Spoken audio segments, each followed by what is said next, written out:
Hello, everyone. Oh, there. Hello, gang. You. I see. What? I did nothing. I see. I did nothing. Very clever. Where did it go? Wham! Make her jump. So that's why you were being so quiet. You were simply waiting. He was not standing still, he was lying in wait. Is that it's not really grid based. And you have to kind of like break stuff and then not break stuff. And we have Hello, everyone. Hello. Awkward. It is good to look at your amazing fuck. Oh, that's so also, interestingly enough, you can't do your share when you're on your mod channel. You can only do, not yours particularly, but in general, you have to be on the normal one to show off your, hey, you've been here for this many hours or whatever the fish. Interesting. Control. Well, what do you know? The more you know, bum bum.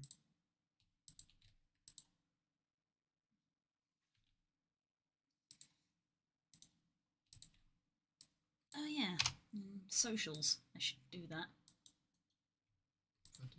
Can you fuck off? Thank you, darling. Before I stab you. It's going well. Lyrics today. Oh man. There's a crew I watch.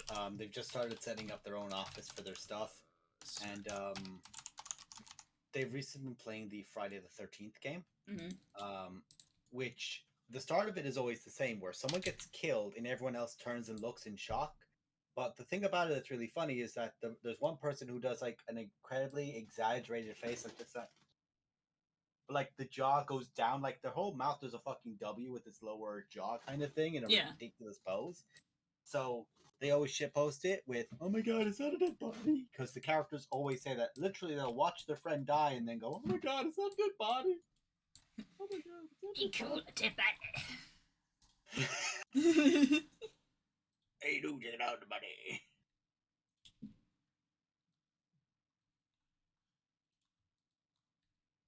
Now then.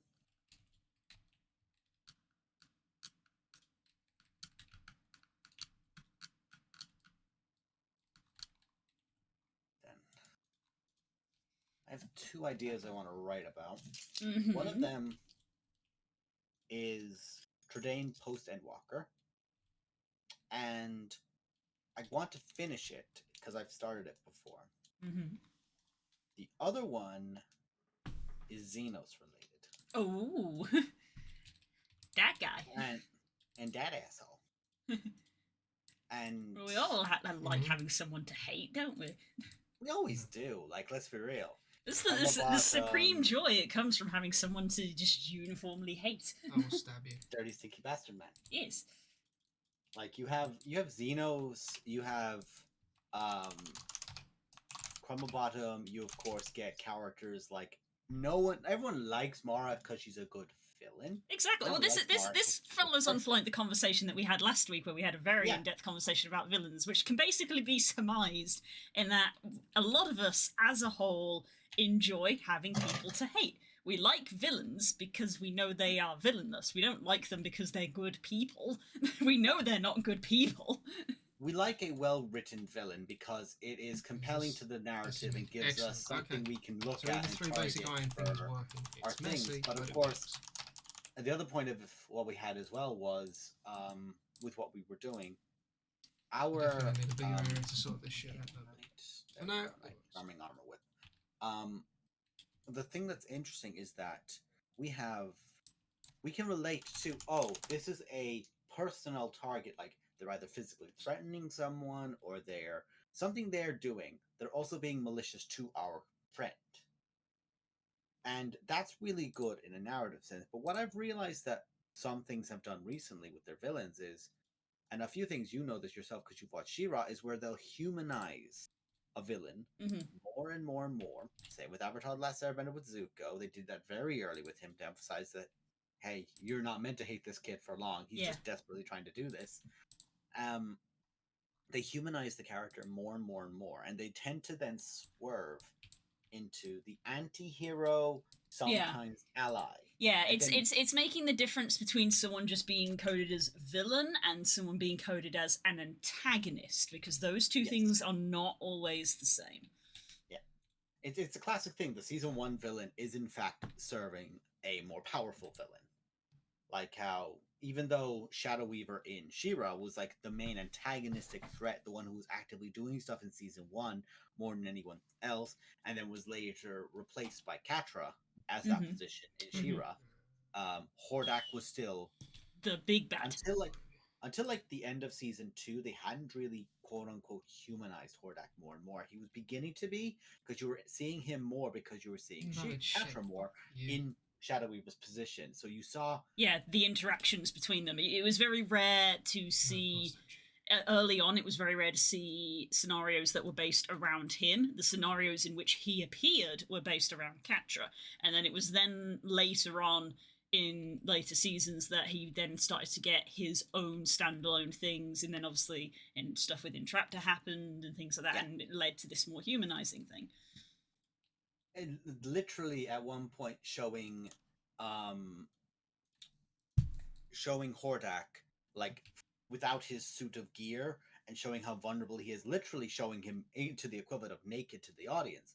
Whereas like we never see, until like later on in the season, we don't know why Hordak is weak and feeble and frail like he is without his gear.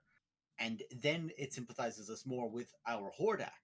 But like say for Zuko, for example, they entirely just go back and they just show that the reason he had that wound, like they use it, and they also very interestingly emphasize it by not letting it be something that is actively known by common Fire Nation people, with, for example, the soldiers who were with Zuko and with Iroh at the time. They don't know why he has it. And Iroh, I think like someone like either makes a joke or someone like lightly comments about it, and Iroh just goes, "Stop."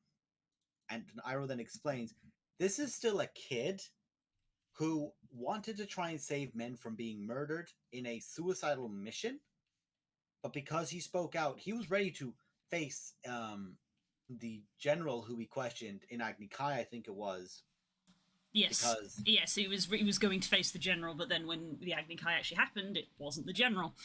Yes, because he spoke out in his father's chamber, and that's a good pullback to a good distant villain of like, you see the byproduct of their actions, like Hordak Prime. You see the byproduct of their villainy on other people, and just the fact that they are evil has affected everyone around them. And for them, like, conversely, with with a lot of the big bads, a lot of these ones, they seem to make an effort of not humanizing them in the very literal sense of that. When it comes to Hordak Prime and the Fire Lord, for the entire all of the season, not Hordak. This is the thing, like the actual end baddie.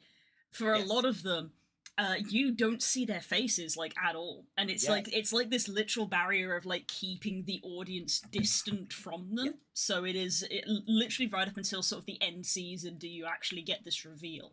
It is that very sort of distant thing, so that they are, again, as I said, the exact opposite. They are not humanized. They are kept as this figure, so to speak. It's very true of that. And the only time I think early on, you see Fire Lord Ozai actually humanized is when he is talking to his son when he is at his weakest. That's dumb. Like when the fire, like I think there's like an eclipse or something. Which the eclipse happens. Son, and he's at his weakest point. And his son could, in theory, charge him and kill him because he's incredibly, either he can still perform it and he's incredibly weak, or he just straight up has no fire. No, I believe what happens was the solar eclipse happened, so all the firebenders lost their firebending ability, but obviously Zuko is an amazing swordsman. So he just went straight into his father's chamber and was like, I can actually talk to you now because you're not just going to set me on fire.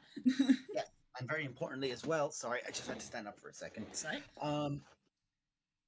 The thing about that was most interesting, and the tragedy of it is that Zuko, if Ozai looked at Zuko the way Iroh did, you would immediately like if he was just like, hey, I support my son. I'm going to encourage my son. He would have the most loyal, dangerous young man in all of the fucking realm on his side for like 9 times out of 10. If he just encouraged him fully and did everything, he would be fucking unstoppable. But of course, he doesn't. And Well, that's the thing. We get that sort of counterpoint with Azula. Yes. And that's like the 180 flip side of the person who technically has everything and always did right, and then but like too far. Too far, but also the very important notion that yes, too far, but at the same time, everything she is, everything she has is because of her father. She can't lose. She can't let herself lose or fail, because if she does, she knows she's going to be last as a result. It's like, I cannot allow this to happen because I need to succeed. I must succeed. Yeah, which is why her defeat is so brutal in a way, because, you know, it's very converse to a lot of series that have, you know, here's an antagonist and here's them being defeated. With Azula, it was very much just sort of like, you know, she was there on the floor crying, and it's sort of like, oh. Yeah, this is not a I've won day. This is fucking sad. It's sad. But in a good way, which is why Avatar does it so well. It's because Avatar The Last Airbender is God tier, and I will die upon this hill, surrounded by thousands, because everybody agrees. Yes. I thought it was crap. Your opinion is not valid, and you didn't even watch it. I was doing adult things like paying bills. Silence! You're not on this stream. Shut up. It's my house.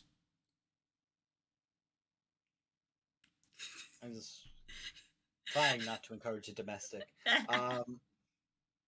Speaking of going from one boy who is magically not as proficient but still capable and notorious for being a ninja boy with 2 swords, let's top into a character who did turn from being antagonist to anti-hero in Nezanar.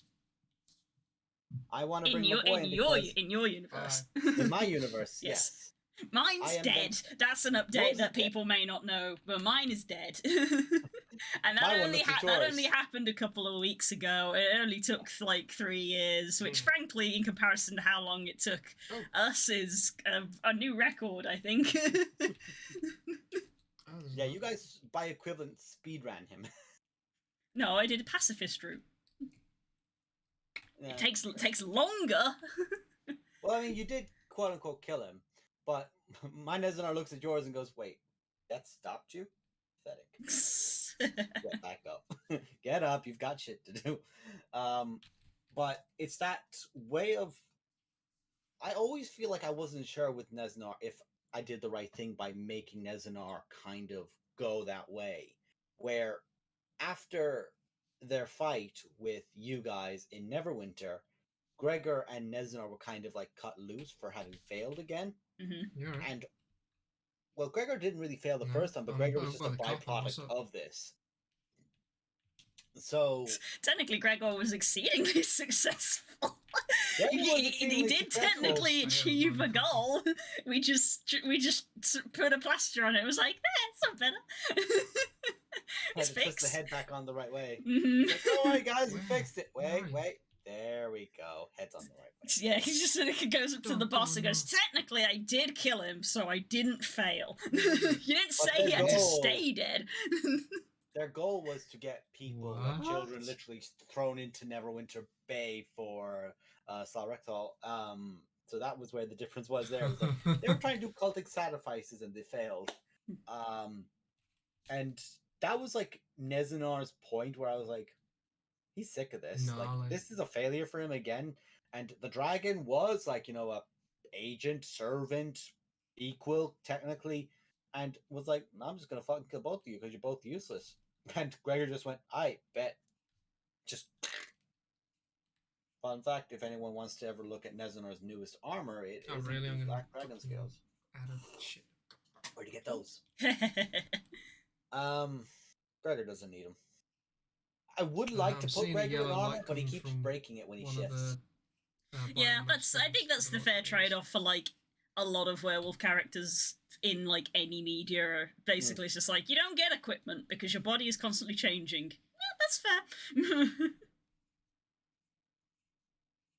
that is like a thing with Gregor though as well. It's like it's very fair that Gregor cannot have armor because Gregor just regenerates anyway, so that would just be bullshit. It counteracts. It's like how barbarians don't technically get armor. It's like they've got health and resistances. That amounts to the same thing. Yeah. And in fairness as well, Gregor has enough hide and can resist enough damage that he's just fucking stupid anyway, so yeah, he's got that. But it was like this thing of like Gregor had no one to aim him anywhere. Like you guys had killed his master, so he kind of had a grudge, but that was it. He was kind of aimless at that point. He didn't have anything. This was the first time he wasn't sent to kill someone. He didn't have like a next target. He didn't have something. And Nezanar, who has had all this experience, is just done working for them. And so he actively targets Yatar, and he actively targets servants of Slakrethal, and is like, I'm just gonna fucking ruin his day. Like he no longer has you as an adversary. He does, of course, if you guys chose to attack him. Yeah, I remember to this day when we were on the boat, the Golden Goose, and just randomly I was like, I'm gonna cast the invisibility. I'm gonna cast the invisibility. Hold on, I forgot the ship was called the Golden Goose. Yeah, that's what it's called. I remember. But yeah, I was like, I would just cast the invisibility, and you were like. Yeah, Nezanar's up in the roof, and I remember just sort of looking up and just thinking, I want to see how this plays out. So I was like, okay, I don't do anything. No, he did wink at me. He did wink at me. You're remembering this incorrectly. You're close. You're close though. Nezanar was disguised himself at the table as an elven woman. Was it Gregor who was in the ceiling? Someone was invisible. Gregor had greater invisibility cast on him, and he was in the ceiling. Like, he was waiting up in the rafters, basically. Which was hilarious, given the fact that he basically was like 300 pounds of muscle. How that fucking stayed up was a miracle. But Nezanar was at the table with Varys at his side, and literally it was like Game of Thrones at the Red Wedding when she like lifts up the guy's sleeve and sees the chainmail under it, realizing he's come armed to this kind of thing. Very quickly, I like changed the voice to what I kind of had for Nezanar at the time, and just said, "We both have something here we want. We don't need to fight." And you guys like grabbed the captain, I think, to get information and dragged him away. And meanwhile, it basically left Destiny and Glory's pseudo half brothers technically against Nezanar and Gregor, which unfortunate. Which is one of those moments where it's like. It was also a narrative point where it's like, okay, so I remember I was traveling a lot. I didn't have the means of running the combat the way I wanted.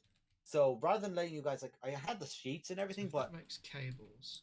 I couldn't load the maps. The maps weren't loading, and it was struggling a lot for me at the time because I was up in, I think I was either up in Dublin or I was down in Galway. But, of course. So I had my laptop sold.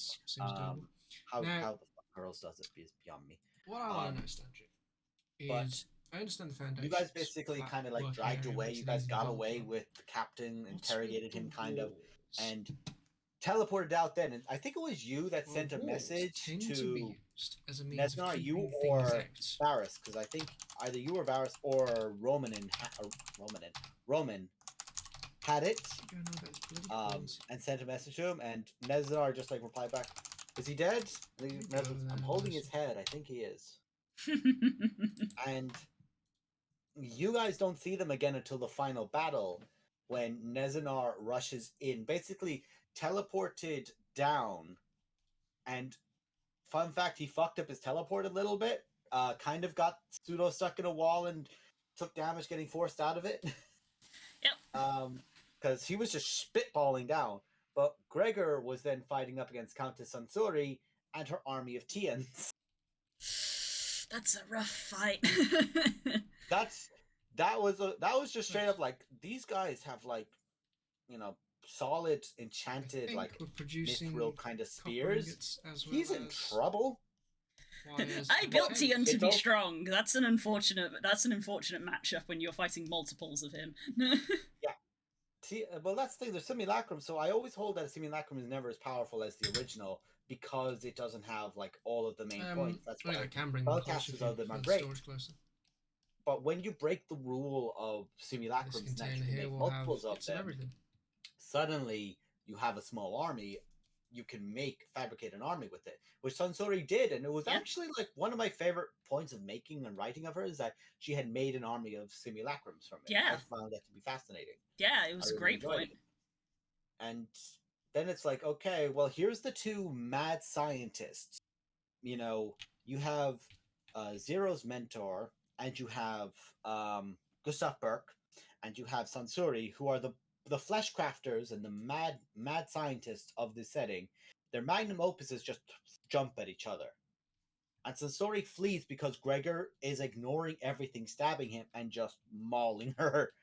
Fun fact, it took Zalto. Zalto basically put him down, and he kind of barely got back up after it. So when you guys get back up, Gregor, I'm not going to lie, Gregor was on like, he was on like maybe 40, 30 health, and he was not regenerating. Oh, it was from our perspective, from what we knew about him, is like we didn't, obviously there was no way of us knowing how he was, but it was just the simple fact that Gregor was like, okay, I'm gonna leave now, was obviously ticking something of like, he's not doing well because he wants to go, because he doesn't do that. Gregor doesn't run. Why is Gregor running? Is a fun note, and it's something I can't wait for in Pop when it's like, Gregor runs past you guys. Everyone's like, anyone who knows us, we all immediately follow Gregor. It's like, whatever is chasing him is worse.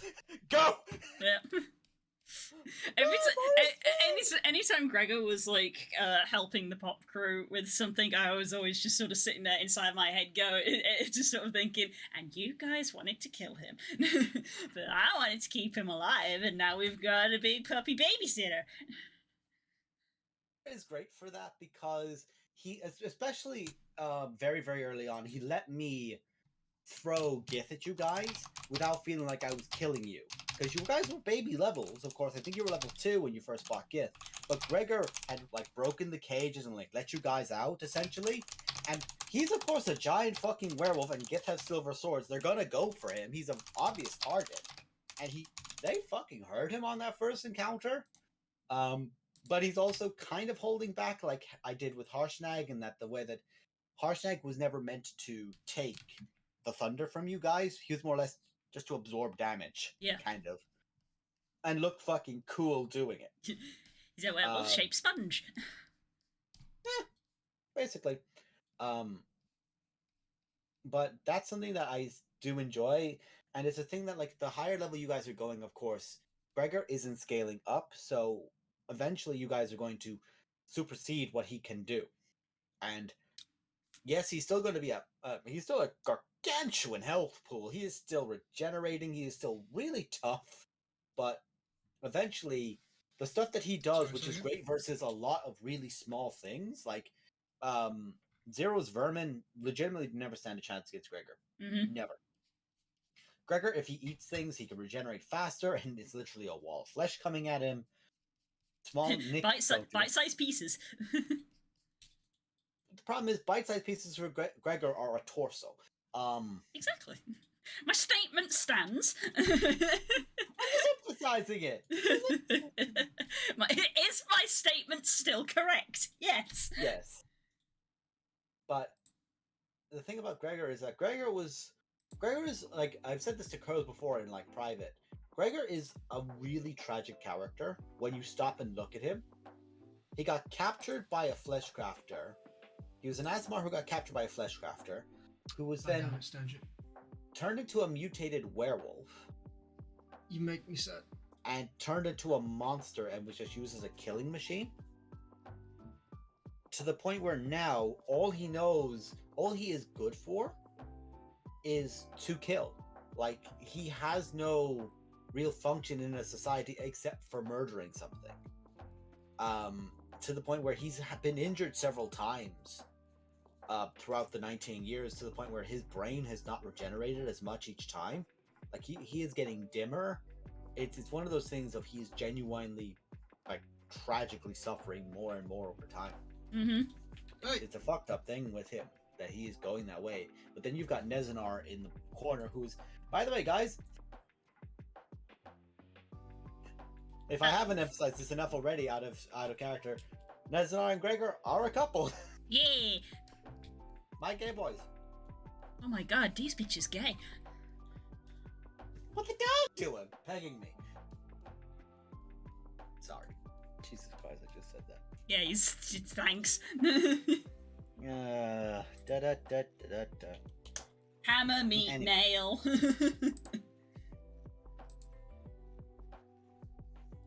Anyway, moving on. And they're basically like a thing of all they have is each other. And they both understand the point of neither of us got a real shot at this. And felt like we had to do certain things and now got a chance to do something else. So we're going to go through this no matter what, we stay together. So, of course, Gregor goes to kill Zero. And I described it, I think it was with Poe. I think though you guys heard though that Nezanar was in his room basically having more or less a trough, like just like having a angry stomp of frustration as he was getting ready to go follow Gregor, because he basically knew that that was it. Like if he doesn't follow Gregor, Gregor might get killed doing this, because there's a reason Zero hasn't been killed yet. There's a reason Zero has not been killed. He is dangerous, and the things he has at his disposal are also very dangerous. So now we can see. Nezanar and him are going there, and that's why, depending on when you guys encounter, depends on like how much progression they've made. You By can that build logic, from stuff you guys here, so encountering wherever is you probably can going to see, be easier for can you build stuff, so I suppose you can if use you guys this. go down there later on, because Like there's if going to you be build less. this But also, first, the then you boys are can probably going to be in this more and more this trouble. and you can build all your- Baby! Baby.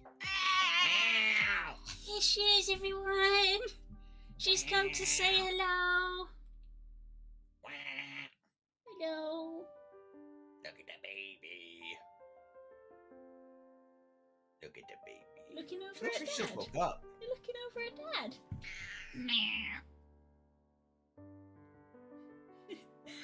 Looking over at Dad. Ooh, I just had to poop. screechies. Whoopie and discreetly. Mm. Awesome, baby. Sadie, I love you. I have to wear a mask because I want to hug you. That still baffles me because you were fine the first time you met her. I think it is just legitimately my allergies got flared up when I was at Stacy's, so that when I came to yours, I was already sensitive and it just wham right in the gut. Oh yeah. Hello, baby. I can't imagine you're going to stay on my lap because you don't normally. You're not a lap cat, really. Keep an eye on the time, hun. It's 9 o'clock. Shut the fuck up. I love you. I'll go to bed soon. Okay. Stop trying to get rid of me. Trying to look after you, dipshit. I love you, fucker. God, why do you have to be so nice? Fuck. Look after yourself or die. I mean, an yes, very, alternative. very literally, yes. It is an alternative. You can just die. Oh, cheeks. The big hole. You died. You actually died. Did you? There we go. Yeah. Well, yeah, it says that there's a crate there. I think you left a tombstone. See, Sadie, you are just sort of perched on my lap, which is making it hard for me to get at my tablet. If you actually if you properly sat down, then I could draw fine. But because you're just sort of standing on me, nah. You make up your mind. Are you gonna settle down? Bitch, I do what I want. I'm not talking to you. It's Matt Hoose. No, I'm saying what she said. Yeah, that's it, love. Just pancake the cat down. Just forcibly push her into your lap. Stroking her. Baby. How dare you?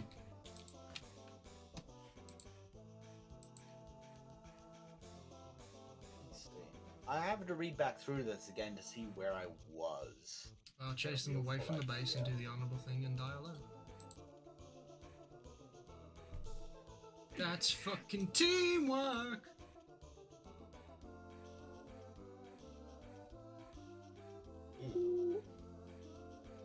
This is the part where it was, right?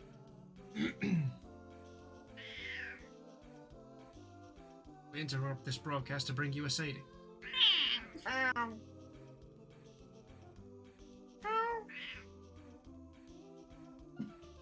Little baby. Sadie, this is not a tenable drawing position. Sadie! I mean, there's a research we can do that creates like soft fall pads and jump pads.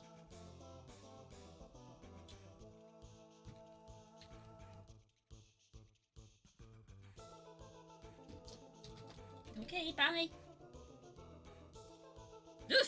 Okay. Kitty gone? Yeah, she jumped off my chair and then very gently ran past my legs in just that light enough way that makes you go, ah, that feels like something crawling up my leg.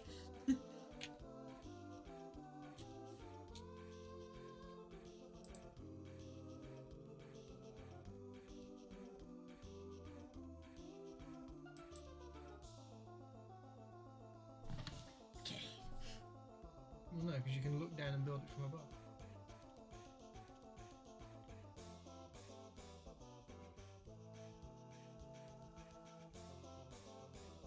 That's where it was. It's fun when the last paragraph you have of your character is gripping handfuls of hair as if this will alone will stop their desire to scream. That's fun.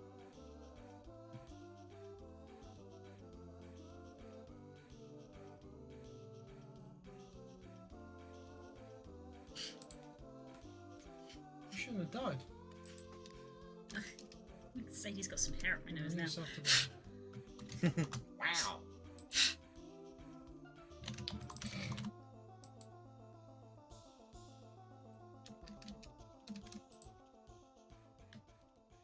Let me see, I just gotta check where I left this other character. Out of context, Markiplier live chat. S tier game, thumbs up, thumbs up, thumbs up. Mark, the green tape is front of the game station door. I lost my home, but your videos have got me through it. Is What? that Barry? What? I mean, that is how stream chats be, I'll be honest.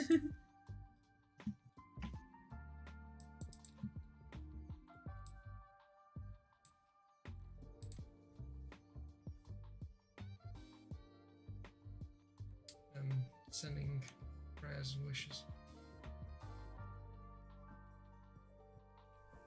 Again.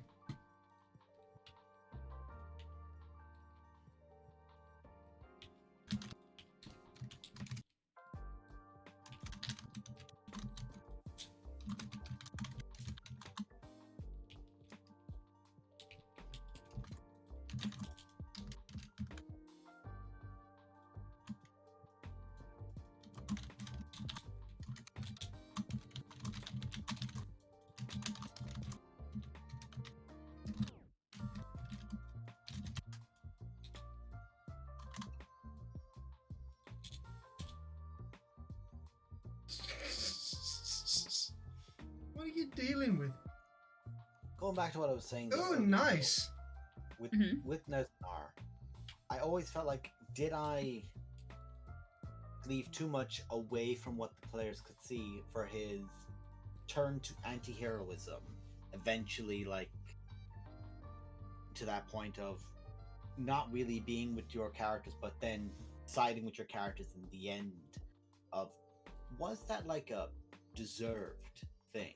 And when I say deserved, I mean narratively deserved. I mean, I'll come and watch, but I can't see. Was it? It says that you're off the map.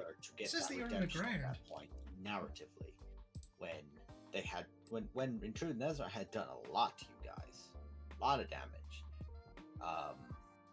I think Neznar was the first character that a lot of you guys in D&D, except for perhaps yourself with Rumble Bottom, you guys actually felt bloodlust for after what they did to Knight's character.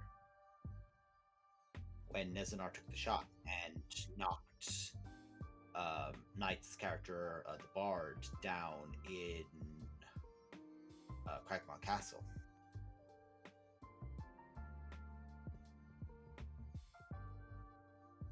Even from all of that, the character still gets the redemption at the end, and they step into the light.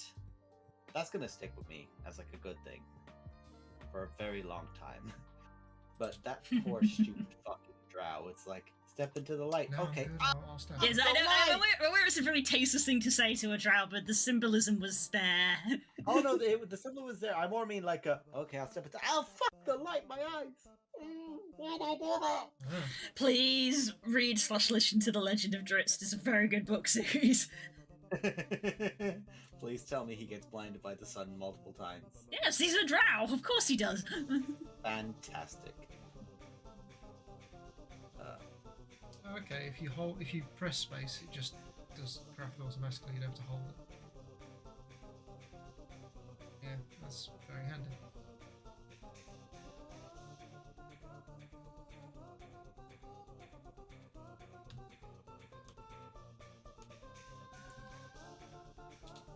Have you seen anything about Happy X Spy Family? I mean, I've seen that Tumblr's going insane over it. I haven't watched any of it. It's something I have seen little bits of, like little snippets, and there's one of them where essentially, like, there's a daughter more or less that's adopted by 2 assassins, is like, I think, the premise. Yeah, and, I gather that's the premise of it. And one of them, like, the daughter nearly gets kidnapped at one point, and the mother figure just goes, "That's my baby," or "I'm that baby's mother," or something like that, and just beats the ever-looking fuck out of, like, 3 or 4 guys. And the kid's like, "Mommy, you're so cool, teach me to fight." No one's going, "Oh dear Christ, it's fucking Dylan Tal's kid." Shit. It's like, "Oh, baby."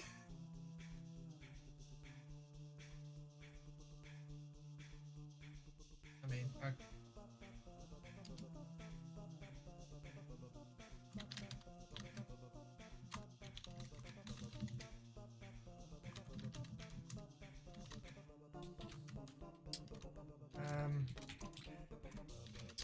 well, I'm gonna go to bed soon.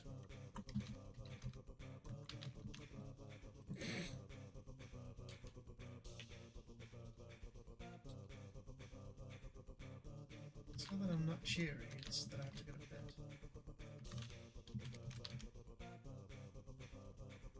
They wanted to hold them. Wanted to lift his shield. I'm not sad. What part of that are you not getting? Lift I'm his just hand tired. and shield them from the whole world. Wanted to stop the flood from their heart. But the dam had No, you're already just been sad. broken. And now the water must I'm flow. tired all the time. Nice. A bit of logic inserted into any situation will make you feel better. It's one of those things of like writing a canon character where it's like, gotta do it right. The fuck is this? Keep your spirits and your physical body up.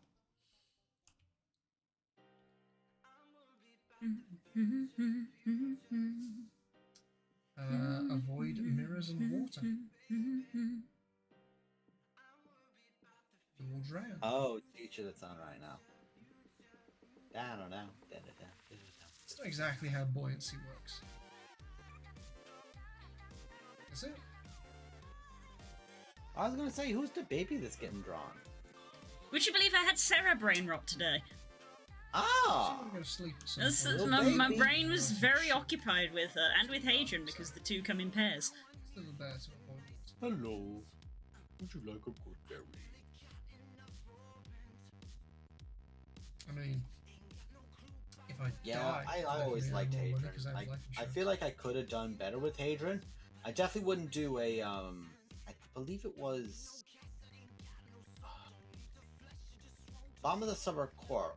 I believe that was not Twilight, but I think that was the same as Hurries Doesn't it have like a Druid. time limit before it takes a Yeah, that's Subclass? the Circle of Dreams. It's not Twilight.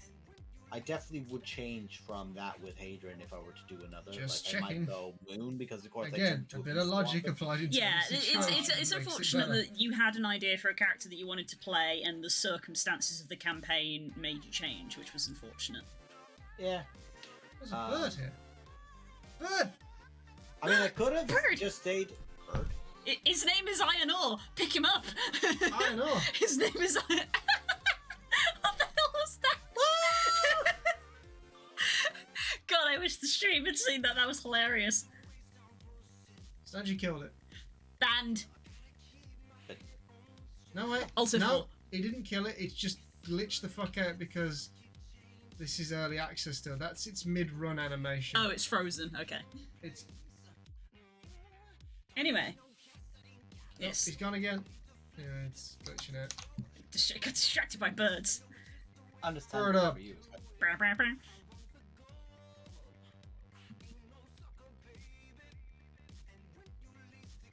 So, I feel like I could have played Hadron as they were. Like, now looking back, I could have. And just been like, someone's got to adapt. I'm not going to do it. Yeah. But I did. I will say, like, going around, I believe it was a field at time, and I can't remember what they were. I believe they were just like a variant of Bandit, essentially. But, like, I think it was... Kay's character was a ranger. We didn't have a rogue, did we? So I think it was No. just him and his tiefling and Hadron as a panther going around just, like, more or less getting an ambush turn on individuals, like just... Yeah, I remember that. Yeah, on the tree, by the tree. Those kind of ones I always like to do, so... I'm a bastard, because I look at it and I was like, oh, I would love to play a wizard next. Oh, I'd love to play a cleric. Oh, I'd love to play a druid again. And like, oh, I want to play a rogue and be sneaky and take out a bunch of things. It's like... anything that gives me the opportunity to be a sneaky bastard and let me, like, fall into that RPG of, like, I'm playing a solo RPG. Stealth. Sneaky, sneaky, sneaky. Steal shit. Ooh, take a sip. Posture check and stretch. Ooh. Full health check. Oh. I just need a big burly man named Gustav to put his knee against my back and just...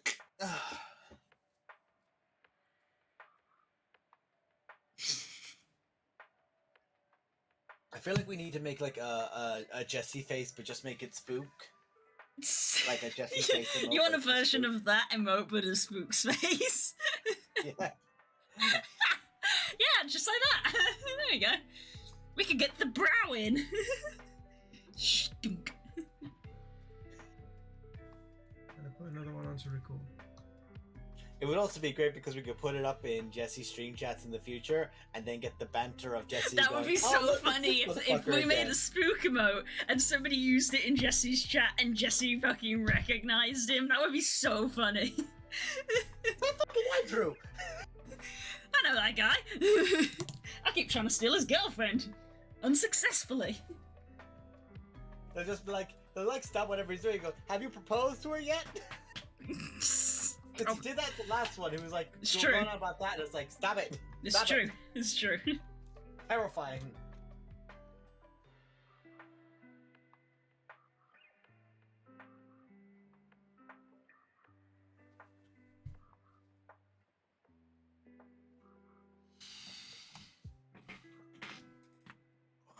Ooh.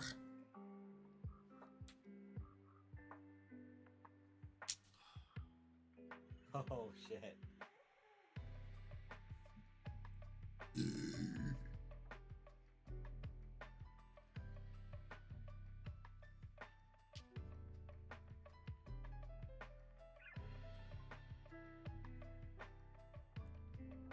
I ain't do nothing.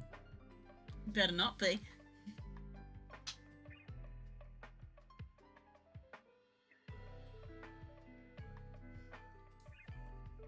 Do you want all of the deleted scenes and stuff doing as well? No, I'll do them separate. Okay, Just do the main features. because you're already on Goes Forth, aren't you? So that may well get finished tonight. Okay. What shall I do tomorrow? One of them? Yeah, do volume 2 because I've not done any of those. No, you've done none of those. Okay. Thank you. If you're unplugging your phone, can you plug my phone in? No. Wow. I will steal the charger and take it to bed. You have a charger next to your bed already. I don't. I got rid of it because the plug's dodgy.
What's the matter?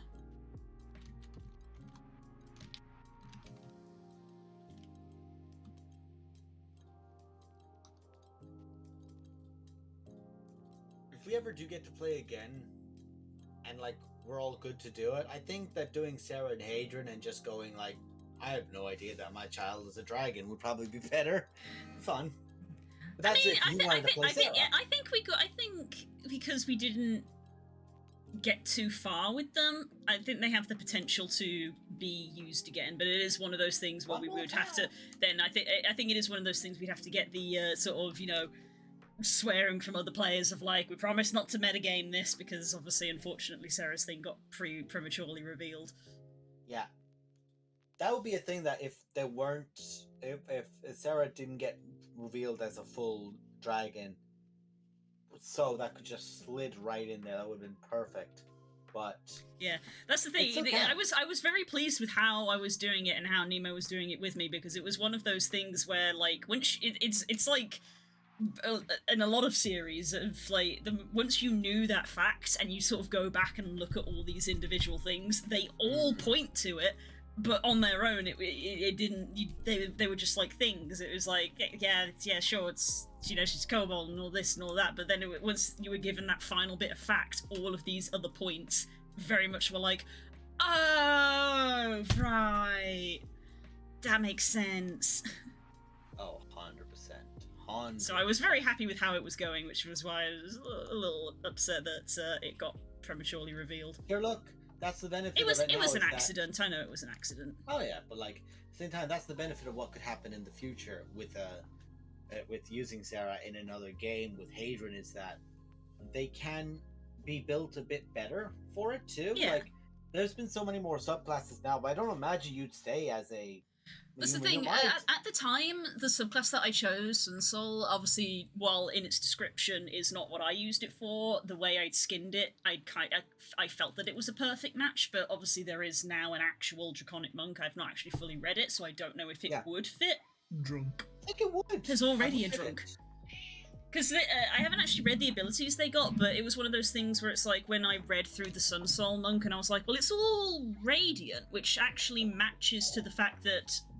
Yes, it's a dragon, but it's technically a dragon that has died.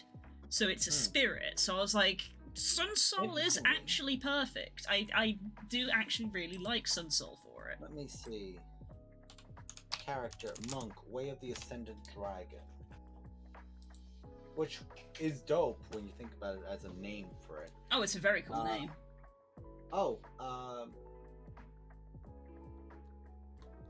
Imbue your arm strikes with the essence of Dragon's Breath. Dragon Strike, you treat it as if it's the normal attack, but you've changed the damage of it. You can speak, read, or write Draconic. You can make, if you fail a Charisma, if you fail an Intimidation or Persuasion check, you can re-roll it. You can only do that once per long rest. You get a Light Breath attack. You have a flying speed at level 6, which for a monk is terrifying. Yes, that is terrifying. For a kobold, is hilarious. Yes, it's very funny. I can't win. So Sunsoul was at level 3 you gain essentially a ranged attack as a Radiant Sunbolt, which again I described it as being from Sarah's mouth rather than from her fist, so I was essentially treating it as a breath weapon. Agumon's pepper breath, basically. Yeah. Pepper breath. Yeah. It's basically you can get a ranged attack that uses your martial arts die. Sunburst and Searing Arc Strike again. As an action, you can cast Burning Hands, reskinned as a breath weapon. Searing Sunburst, 11 that gave the ability to create an orb of light that erupts from you. As an action, you magic create an orb and hurl it. Make Constitution saving throw, and things like that. Again, just literally Dragon Spirit is basically how it was going to be reskinned because we never got to that point. But that's the thing of, like, quite literally, you becoming more and more draconic as you go. That is literally all that is. It is. I said I won't go into more details because if you want to read it later or if you don't, that would be. It'd probably make more sense to do that. Yeah, that is like a straight shoe-in. Yeah. Currently, she's still labeled as Sun Soul because obviously that's what she was when I played her, and she's not been played since. But it's one of those things where if the opportunity comes back, she'll probably get relabeled, and I'll reread through it and obviously discuss with the DM the stuff, but it is somewhat perfect. That would be hilarious if we got to do it for Curls. It's like, hey, Curls, it's like, well, it's not happening in Amazius. No, obviously not. But, like, even Hadrian could get something from this, from, like, you know, a curse or negative effect from a green dragon. Like, there's definitely something in there for that kind of an effect. Wow.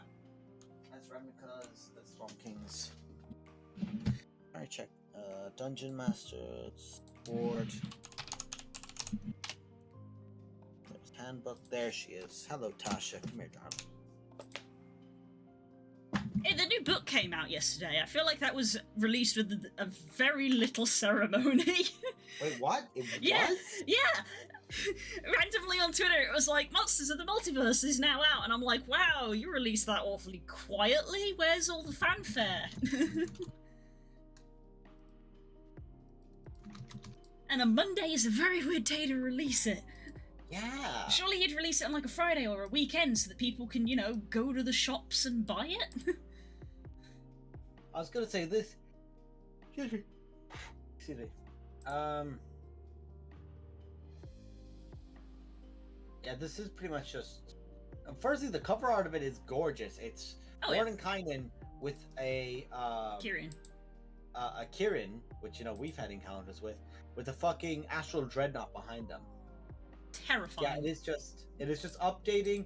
Oh, compiling and updating, which you know that's probably their way of saying, oh, we're going to definitely put more stuff in there, or like edit certain things. Yeah, like Spook saw it and he was like 30 races. They added 30 races. And it's like, no, they haven't added 30 races. They've redone 30 races. You remember the Unearthed Arcana that released a bunch of racial updates, and we were like, some of these are good.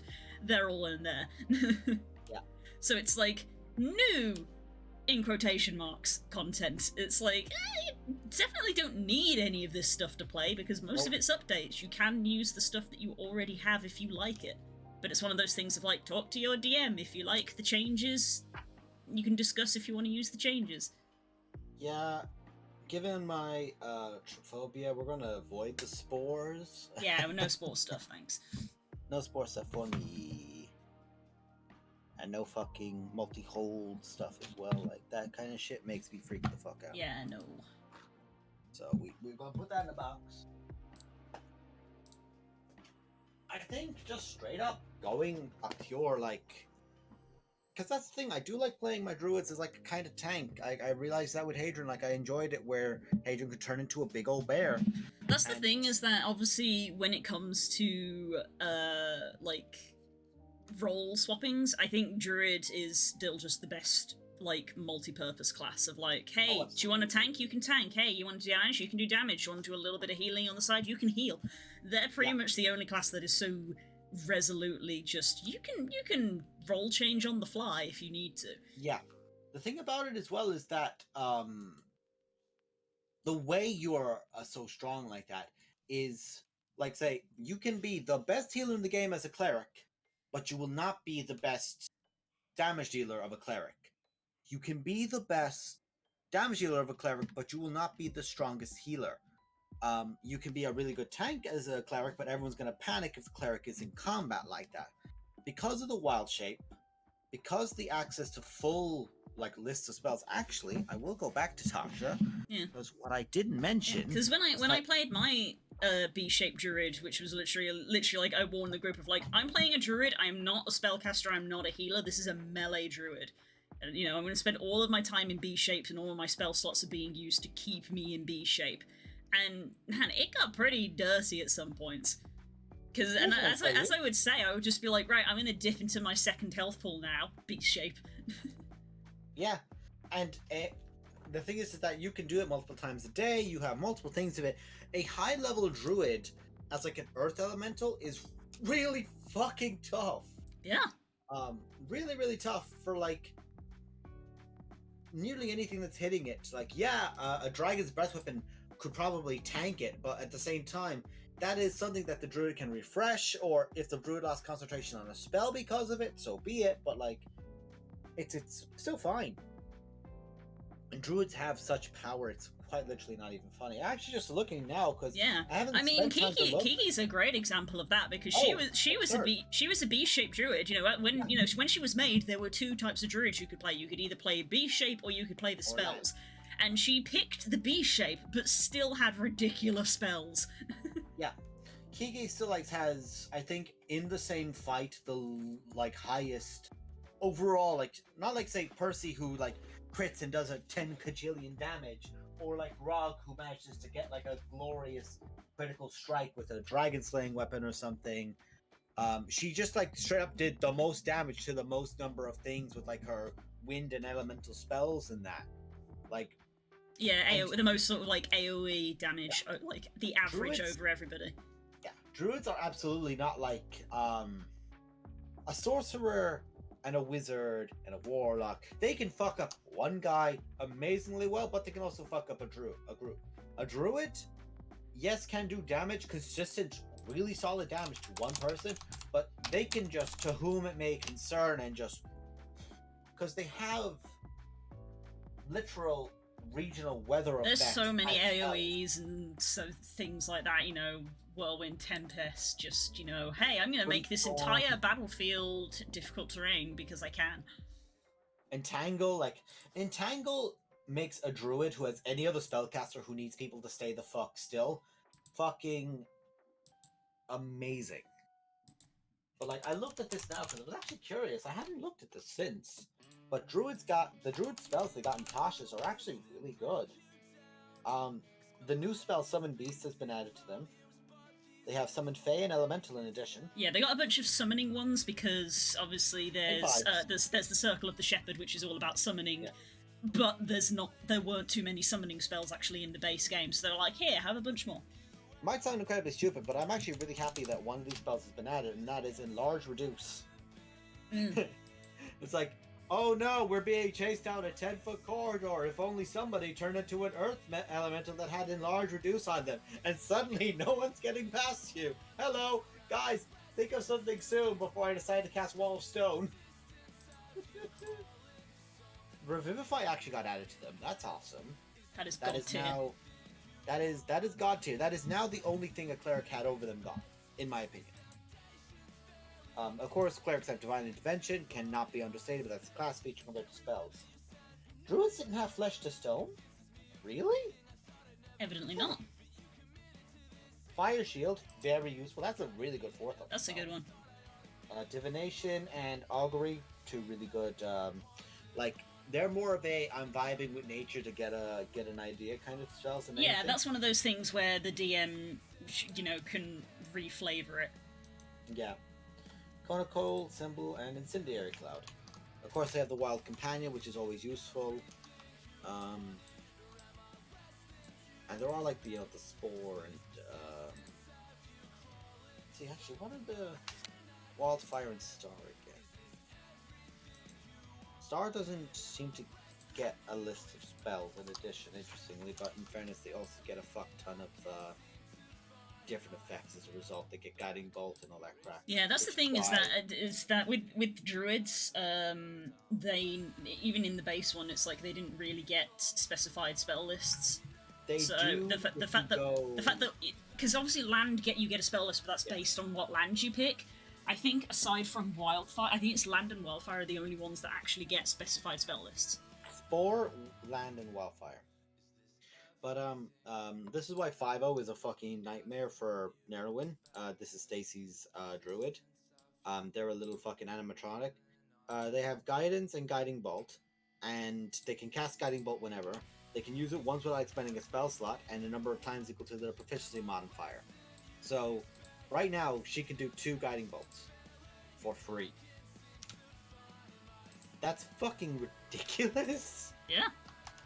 Like that's a straight up. That's 46 twice. That's strong, gamer. We love to see it. And yeah, starry form. She's got all those cool effects with it. I know you were looking at wildfire, so even though it doesn't really seem like it would fit for Hadron, like I would if Hadron lost his tribe to a red dragon, I would immediately go wildfire. Mm-hmm. Because that of course then just has a really cool vibe of like the wildfire druid after the like cloth enraged flames, for example, as an idea of like a what red dragon could do something like that? Probably cloth.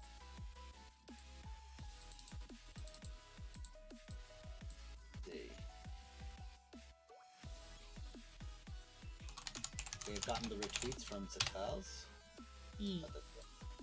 She's probably resting and she deserves it less.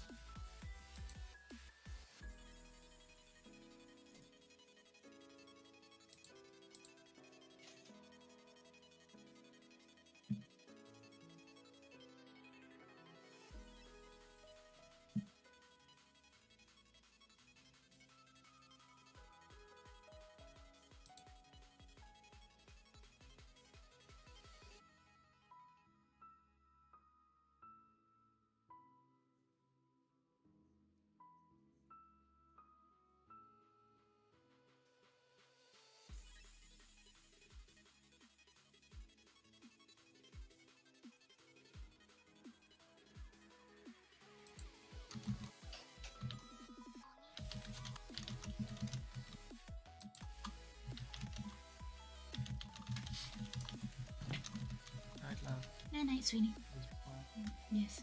I say that every time. Does it mean it? I know. Because you're noisy. I know.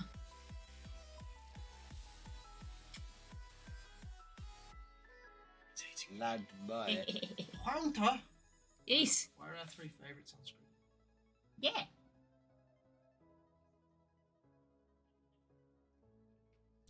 You got the purple one, the fluffy one, and the better purple one. Triggered.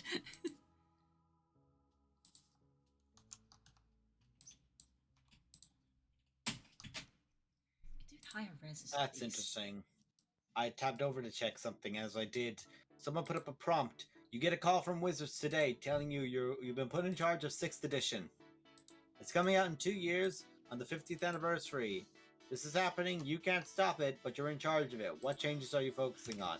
And this guy raised up like a big bunch of things of like, oh, I'd make sure all these different things of like races feel different to play and all this crap. Like races feel different to play, but everything feels different to play. It's a different system. That's the point. Like we're going from a different system, so what about that are you changing? And like anyone who goes to and like, cause I'm using this as like a talking point. Accessibility is probably going to be the biggest thing because that's what 5e's been gotten much better at than anything else has. Yes. It's a big focus on it. But the problem with what I've seen a lot of people, and of course I know me and Spook have like literally shouted saying it's absolutely fucking ridiculous and stupid, but someone going off about, oh, everything requires a deck save, everything requires this, everything requires that. It's like, the point of a saving throw is that it lets you have an opportunity to succeed at something. Yeah, it was the thing that it wasn't that he was angry about. He was angry that deck saves. He was like arguing that like, oh, there shouldn't be saving throws, and our counterpoint was like, no, there should be saving throws. That they should be a thing.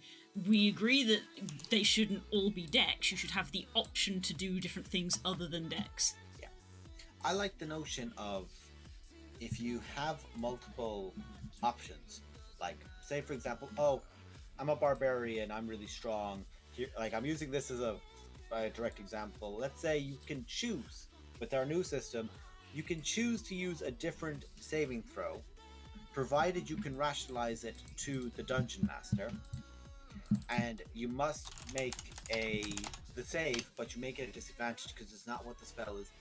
It's like you know, the kind of like joke thing of like, oh, you must use your great intelligence to resist the machination of the spell. And someone else goes, I'm going to use con because my barbarian is literally so fucking thick it doesn't affect him. Like, Yeah, okay, it's the same. It's the same with skills. Like, it literally says in the book, and it's not like used very often, but it's like skills technically have associated stats with them, but you can make skill checks with other stats. You can make a charisma based, you know, insight check rather than a wisdom based one because you're that charismatic. And I agree that, you know, if you were willing to apply that system to skills, you should be able to apply that system to saves as well. You just have to be able to justify it. In this role-playing game where I am role-playing. Yes. Where you were role-playing these different things, I always think it's very good, but even if it's a case of... for me, it's like, you can either make the roll straight, or you can make it with a higher modifier, but at disadvantage. Of course, that's like too negative. Someone might say, well, why would you ever do that? But like, if someone's making the paladin, who's got -2 in dex, make a dex save, I would take the opportunity at disadvantage to go, can I make that like a charisma or strength save and like rationalize out why I would do that? And because a paladin, even with all these negative modifiers, is going to be aiming much higher with their modifiers than they would with that. So that's where they might, you know, have a much better shot at succeeding than they would with the -2. Oh no. Oh fuck. Hello, Core. We're getting healthed again so soon. It's not been soon, actually. It's probably been about 20-30 minutes. Oh, probably. Time is fake. We establish this regularly. I literally grab the bottom of my chair and I just pull. So I'm like, trying to make my back go. Oh, take a sip. Oh, yes. Have the sip. Sip, sip.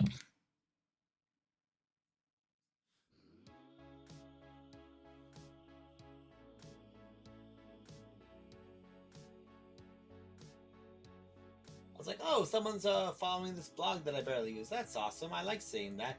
Porn blog. Yep. Goes to blog, goes to the triple dots, block and report. Done. Move on. I've done that so many times. Yep. The one social media where I literally could not give a rat's ass about how many followers I have. Yeah, fair. It's brown.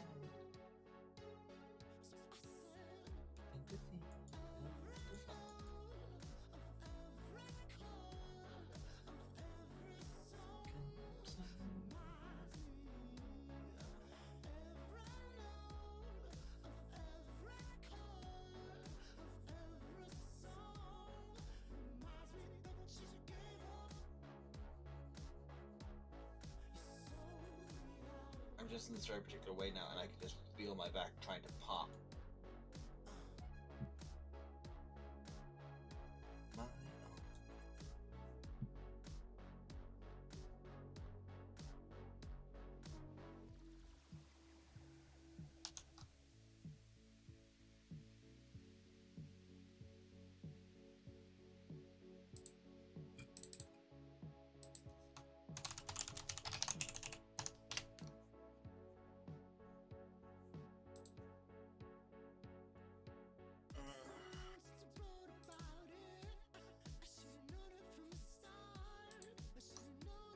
Oh, that felt good. For those who couldn't tell, I literally put my arm on this side of my chair and just went this way. Just like, ha, motherfucker!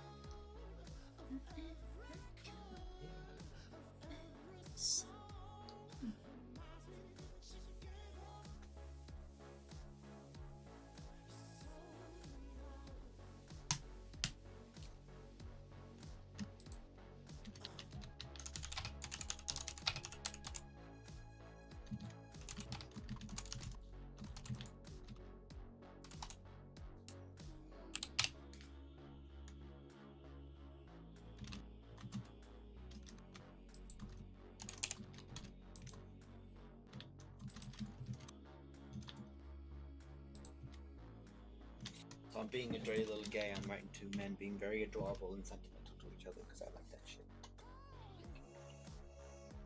Let men be soft. Good shit. Carlos, if you're still here, I know I saw you in the listing of people who were viewing earlier.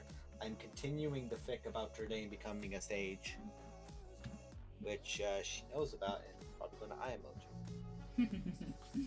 Hopefully.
Today I learned that whoever wrote the Pokedex needs to get their eyes tested. Go on. Because apparently Arcanine is categorized under the colour brown. What? Yeah. That's a red dog. It's orange, or if you want to take his fur, cream, his little tuft's cream. Where is the brown on this animal? It is orange.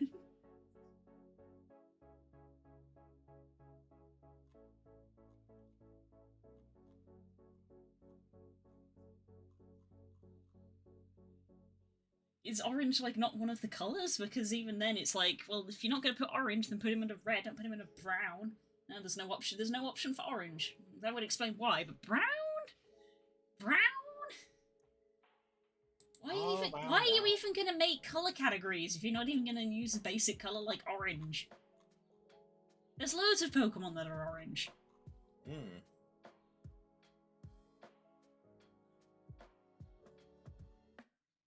Right rear foot. Even that's orange, or like dark orange. It's That's not just brown. that's just shading. It's like, yeah, if you colour pick it, it's going to be brown because it's shading. But, you know, if you pick this front area here, that's the mid-tone, because this is a highlight, and up here is shading. So if you pick this mid-tone, guess what? It's orange. Arcanine is orange.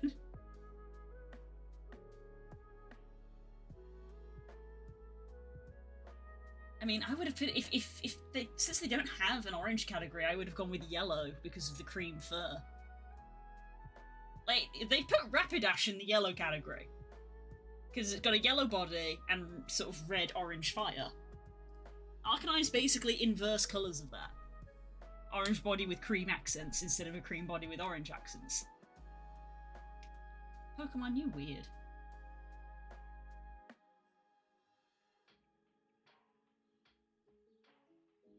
Do you ever see someone like beginning to have a take about something on Tumblr and just going, you didn't tag that with any warnings and I can't process that, so we're gonna move on. Like scroll past. Just noticed you got the scrolly bit working. Nice. Yes, I got my scrolling text working. Unfortunately, I have lost the font that I was using because my computer got reformatted. And while I backed up all of my files, I didn't think to back up my fonts, so I have lost the font that I was using. The font that's like under my name here and under Das's name, I've lost that, which I'm really annoyed at because it means no more guests. Yeah, basically if I need to make new assets, I will have to use a different font, and if I need to do that, it means I will basically have to remake all of them so that they're all unified. So which I'm very annoyed at. And no amount of searching so far have I been able to relocate it. So there's like 7 or 8 different websites which are like, oh, you know, upload a picture of the font and we'll like analyze the individual letters and like find comparisons, and I used all of them and none of them could find it. It's like a Mandela effect. This font that I was using apparently just does not exist anywhere. It's very strange.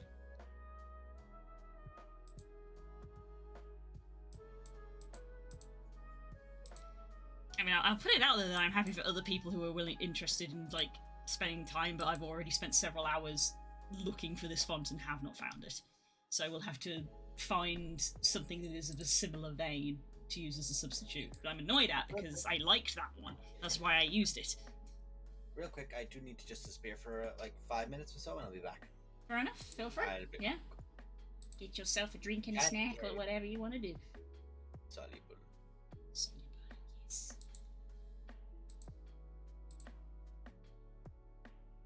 Look on my screen.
Excuse me.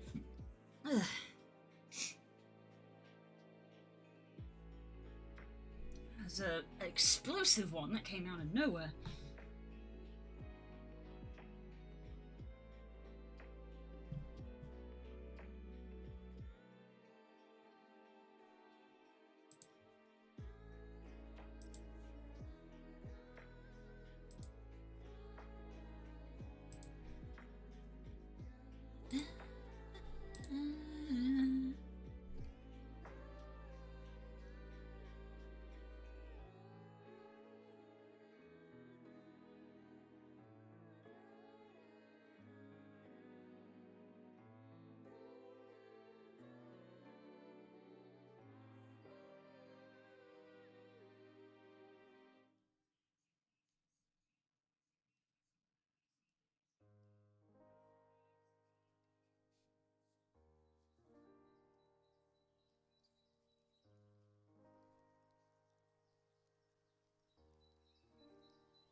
I'm back.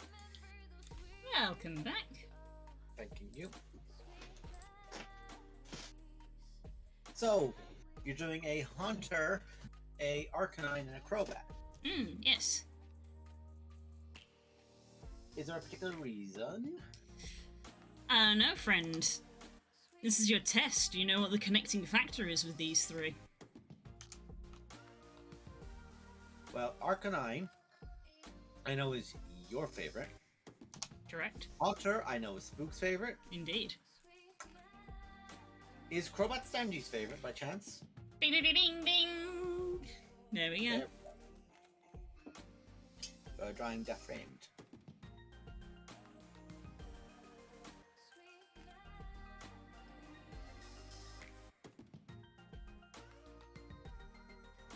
If you ever do Cubone, it's going to be the easiest thing in the world. It's like little Blorbo body, bone skull gun. The hilarious thing is that I looked up a size comparison to see how they compare, and all of these Pokemon are technically almost exactly the same size, which is horrifying. That's where I've noticed you've like scaled them up. I thought that's where you were initially going to go with your Pokedex comment earlier.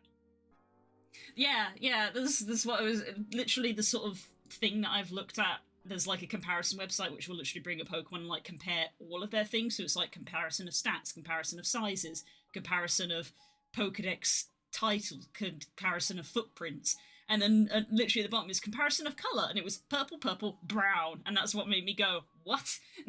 Arcanine is classified as brown? It's very funny because only Arcanine has a footprint, because Crobat and Haunter are both classified as remaining in the air constantly. Yeah. It's funny, but by that logic, Crobat should, because they do have tiny feetsies. They got little nubbins. Little nubbits. Count. They count, right? I don't know. I find it very funny because Crobat has, apparently for effort values, Crobat has 3 speed, Arcanine has 2 attack, and Haunter has 2 special attack. Arcanine has the highest base stat total, yes. Best boy. Arcanine is good talk. It's got 20 higher than Crobat. And Haunter is like 100 behind, but it's not fully evolved, so you can't expect Haunter to have the same. It's like me. It's like trying to say Cubone is stronger than like no Cubone not. Cool says, think my favourite is probably Scyther or Scizor. Scyther. Interesting. So thoughts on Cleavor in that case? I would like to hear your opinion on Cleavor in that case. Your fave got a new evolution. What are your thoughts? Because my fave got a new form, and I do not like it as much as the OG. I prefer original Arcanine. It's fine. I don't hate it, but I definitely like my fave is way more favourite than that. Bless you. All right. Obviously Arcanine is my favourite fire type. Hisuian Arcanine being part fire and part rock. It's not my favourite rock type. Lycanroc is my favourite rock type. Fair.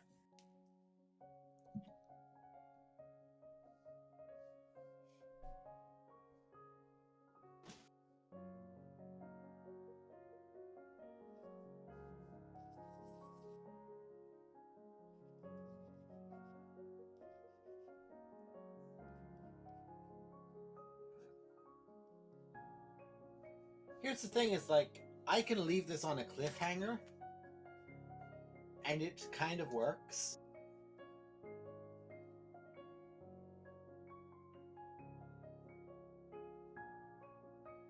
The things they will be talking about in this, like, it's fine to, like, bring to you, is like, Trudane still feels terrible about Haurchefant. Because Trudane loved Haurchefant. But Haurchefant died saving them, and they couldn't save him. And even then, with this character as well, at one point it was like, oh, that was a incredibly close moment, and it was Trevane's fault that it had to be a close moment in Trevane's eyes. So they're feeling like, I let you guys down all the time. You guys keep nearly dying because you're around me. And they're pining here. Like, these two characters in particular are pining, but Trudane hasn't, like, acted. Right, the other character is too bashful, bless them. But Trudane is not acting on anything because Trudane doesn't want to get hurt again. Like they did when they were able to let themselves develop for Horchafont, and then it got in the chest. Yes. He felt as if he could not look Trudane in the eyes, and yet he could not look away. His heart nearly skipped a beat as he was close to his friend, his companion, his hero. You saved us all. All of us who are here, who get another day, are here because of you, and you alone. I can't wave my hand and wash away all this pain from you, but what can I do to help you through this? And it's like, I want to leave it there, because that's like a... That is a nice ending point. I'll say that. That is a nice ending point. Well, it's a small writing then, but it's... Cleaver is more of an evolution of Scyther to me than Evo of Scizor. I thought it was an evolution of Scyther. I thought Cleaver was an alternate of Scyther. I think I prefer Scizor. That's valid. I think it is. Yeah, I thought it was an alternate evolution. You don't evolve from Scyther to Scizor then to Cleaver. It's Scyther or Cleave or Scizor. Yeah. Yeah. Scizor is but you prefer Scizor, which is valid. Yeah. I think Cleavor is cool. I do like Cleavor. I think Cleavor is a cool concept, but I'm a sucker for the OG Bug Boy. Haven't gotten that far into the game. Isn't Cleavor the second boss? Yes. Cleavor is in fact the second boss.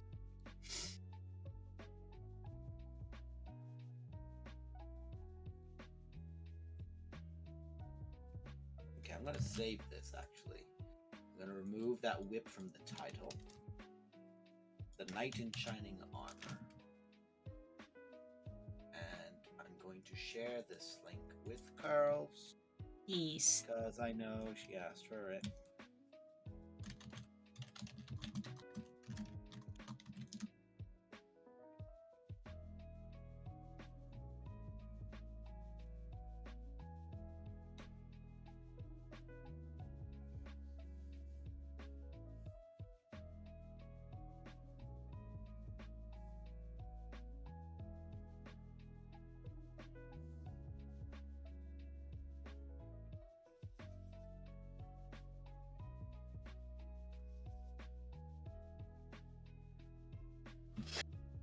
Me?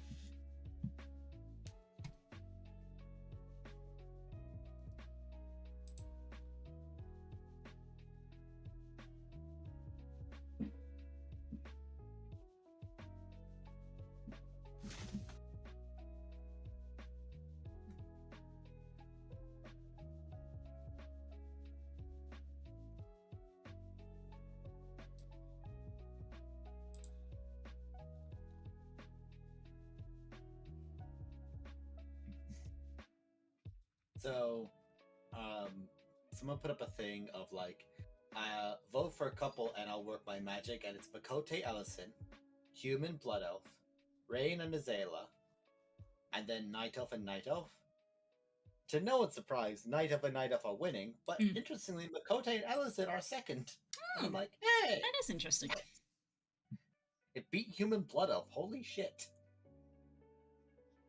That's almost impressive just by itself, by that metric. God damn it, there's a new slew of porn bots. Another one. Back off. Bam and block.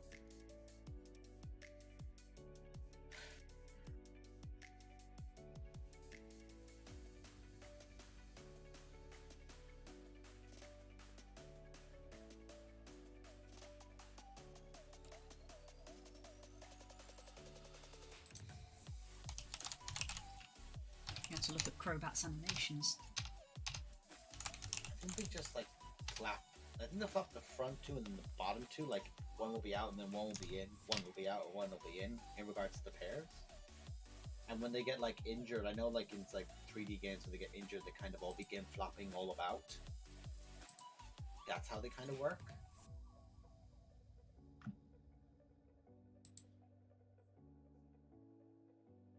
I have done something creative, so I'm going to take that. Now I'm going to look at something that I wanted to look at and make sure it's updated fully. It is. Lovely. Also, interestingly, I've been chewing a lot of carrots lately. Mm. I find just having a carrot, like 1 or 2 carrots left in the fridge, as like if I get a munchie, just going down and just chewing on it is just something to keep me going. That's good. It's also great because it's really small, so it's not a big portion of it. Let's see. I may have to use Pokemon So Go I'm for looking this. at your Growlithe, and I'm thinking of how other dog breeds would look like as a Growlithe. And I just thought of a Shiba Inu when people take pics of them shaking their heads. So it looks like a drill and figured they'd be doing a fire spin. That'd be good. I'm once again having to open up Pokemon Go for actual art reasons. It's honest, it's actual art reasons. It's like, if I want to draw a Haunter and Arcanine with their mouths open, that's simple. But when it comes to Crobat, I'm like, are those teeth in the top jaw or the lower jaw? I need to find a picture of Crobat with its mouth open, basically. Hi, honey. Hello. I love you. Crobat.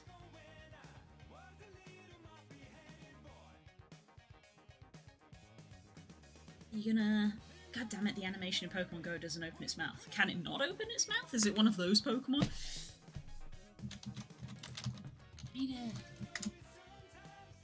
I need like a video of Crobat in like Sword and Shield or something.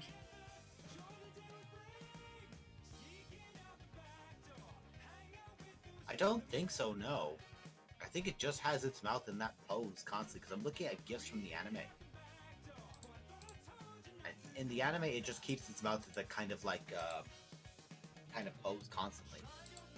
Don't see it anywhere opening its mouth at all, even when it's like getting its like hand petted kind of thing or whichever. It's always got its mouth closed, so I think it can't open its mouth. Because in the anime, they would like go ah! Or something with it. The Pokemon's sick for a set and it might do its alternate animation. Let's have a look.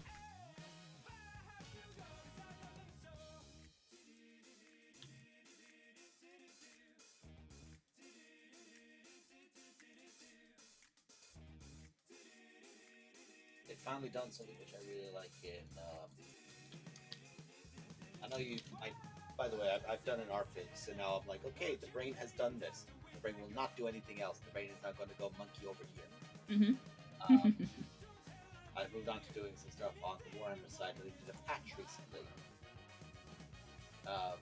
Previously, before this, they were like, oh yeah, you have to spend a skill point to unlock like a certain mount. Now, if your character can have mounts, they just get them at whatever level it gets automatically unlocked at, which is really good. Because previously, it's like you would have your Lord on a mount for a very long time if they had a signature mount at the end. Because that's like 4 or 5 skill points that can't be used for like boosting their army bonuses or campaign or combat bonuses. Spent in just a horse that they're not using because now they're using a different mount. Now you just get them all automatically and swap between them. Much better. Yeah, Corey, I don't think it can open its mouth, gamer.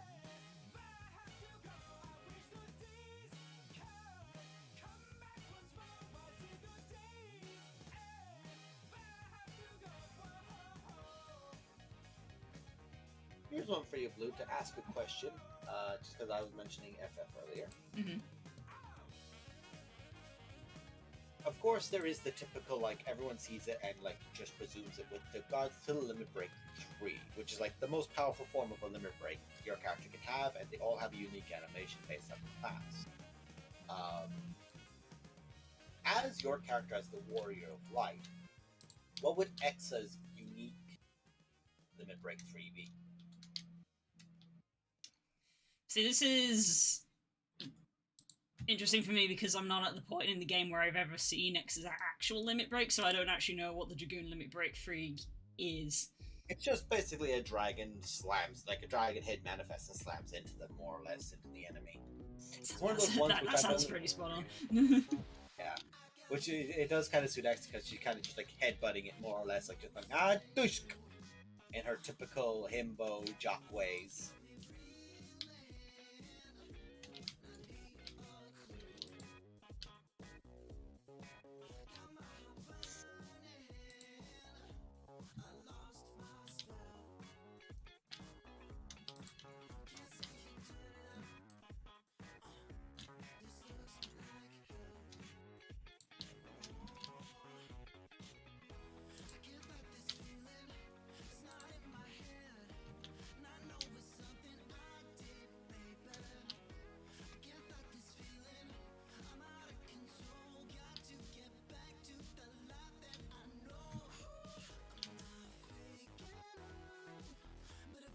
Time is running out, and I think she come about. Not freaking out. I'm free to losing you. Ooh. I don't feel like you could ever do that move seriously. You have to go. Ooh. Drawing a blank, so it may have to just be as it is, I'm afraid. Sorry, Crobat.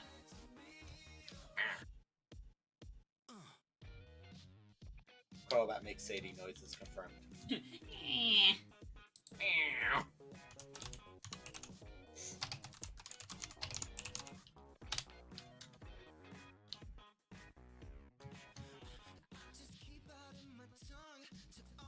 In the best way, I think the only way that I can think now to see if Crobat has any sort of animation would be to load up Sword and Shield and get a Crobat in Pokemon Camp and then make some food for it.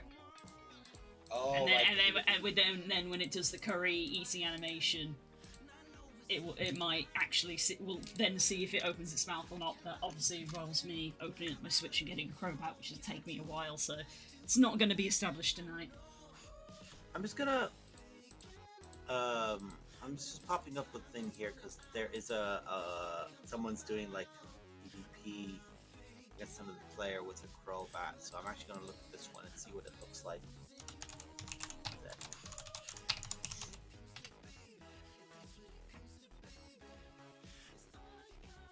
Pokemon Camp.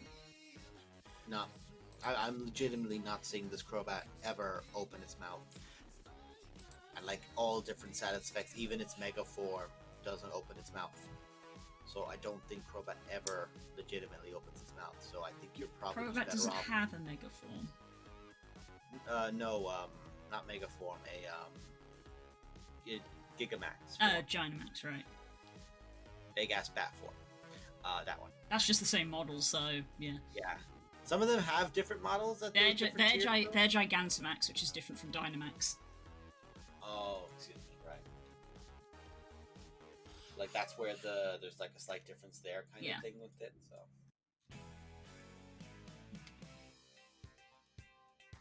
It's another one of the Pokemon inconclusive shrugs. There's like, how come some Pokemon have Gigantamax and some just Dynamax? We don't know. Marketing. Everyone ignore why Charizard has 17 different forms. I don't have a favourite child. It's you, and by like a lot.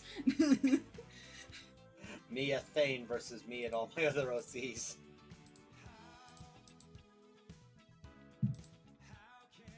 Thane gets it. Thane deserves it as a treat. Good boy. Where is this? Do that. Not to mention curated shiny, yep. The fact that there wasn't like an Alolan Charizard or like a British Charizard. British Charizard. Or I say specific Captain fucking Well, Charizard. he got a Gigantamax, which is the same sort of thing. Yeah, kinda. That's a fair shout. But now I'm just literally picturing Charizard with a mustache.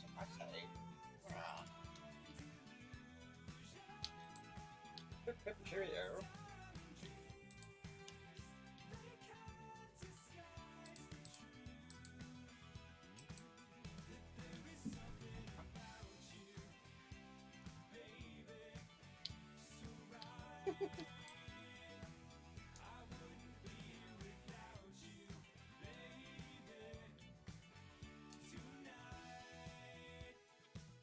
Fair, a large portion of Crobat's size just seems to specifically come from its wings.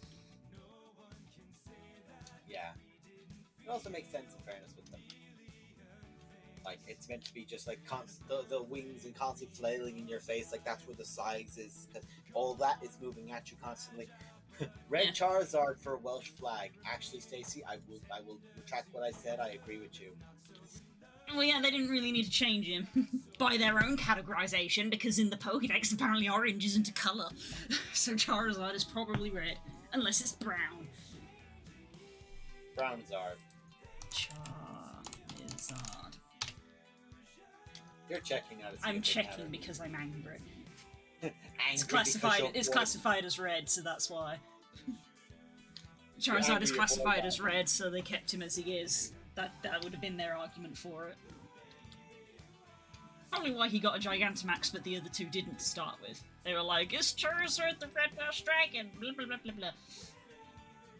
And then they were like, and then they were begrudgingly like, "Fine, in the DLC we'll give Blastoise and Venusaur freaking form." You're about I to say guess. Bulbasaur, weren't you?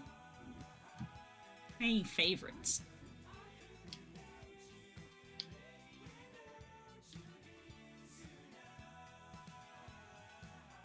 I like Charizard. Charizard's my favourite starter from Gen 1, but I'm literally the boo, get new material. Yeah. Which is a hilarious skit when you consider the fact that it's basically shouting at a crow. And considering our love of crows, it's like... It's true.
With Trudane, I have this interesting thing that I do want to make Trudane a monk. Like, I really want to focus on playing, not like canon, but like, I want to play them as a monk. And the reason I do is that I've always talked about like Trudane being a fast character. Like, you know, speedy bastard. Like, absurdly fast rabbit. Because I find that fun. I like doing that kind of shit.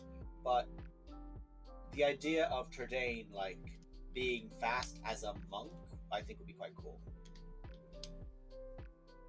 Like in Ralga's Reach, in Trudane's setting for Ralga's Reach, Trudane literally, like anyone else is like, "Oh god, we have to get back to Ralga's Reach," and people like jump on chocobos and run and do whatever the fuck else. Trudane literally just ran back to Ralga's Reach and kept up, and that's kind of like the emphasis of they fast rabbit. Because if you can't indulge with your warrior of light, what can you do? Yeah. That's the warrior. The nice thing about Warriors of Light, really, is that it is very much you are canonically one of the strongest people in the world, so you're allowed to go a little stupid with them, which is Like, very nice. In other games where it's like, no, you can't have them be this. That's too strong. In FF, it's literally like, no, they are that strong. In FF14, legitimately, your character has saved the world on several occasions. They are a shitting brick house.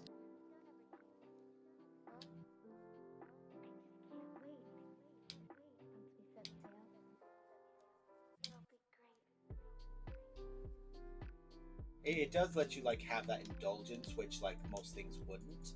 But you're quite right with it. It's really Not even that. Just like from communities. Yeah. Like fandoms are the worst for telling people you can't do this with your character, but to literally have the game be like, no, they are like this. It's like, ha, in your face. I mean, need we say more? No, you can't have your OC be a dragon.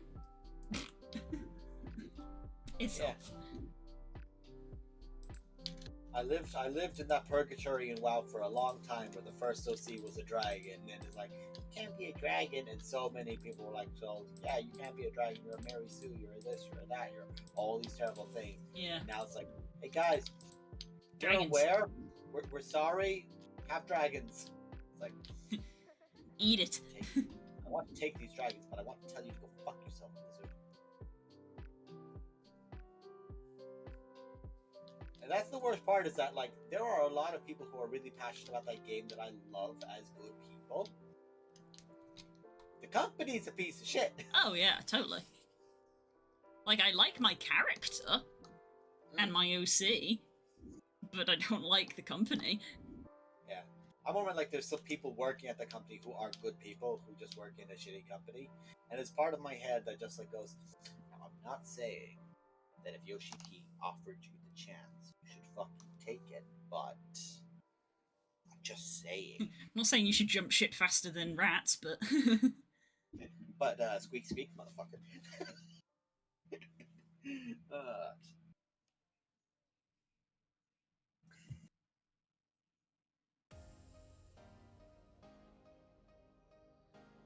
Like, I've seen, like, I saw someone who was on the FF's Twitters, and he's like, oh, I'm only just getting into FF, but I'm not, like, sure, like, I think, like, that would be a bit, like, game breaky or, like, meta-y for me to do for my character, and, like, baby, sweet summer child.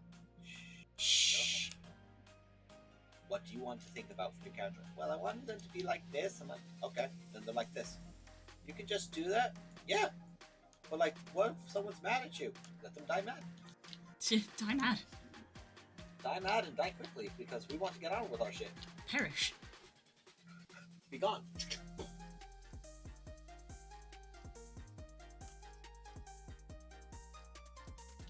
I do enjoy seeing people who, like, really get to just really enjoy character they're playing as. There's some people who are just time of their lives. But there's this great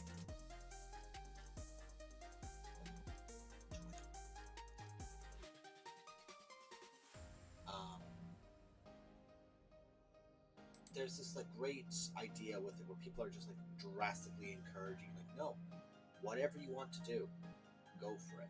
Be entirely shamelessly enjoying them. Go the fuck nuts, basically, is how it gets presented sometimes. And I think that's the best way for people to be, is just enjoy it. Video game. Where literally like the main, like one of the main creators of the game is just like your character. One of the main challenges of an entire campaign, or like an entire campaign, it says an entire expansion for your character is just, hey, here's a guy who's nearly as strong as you. Go. Fight. Fight. We got a posture check and take a ship. Yep.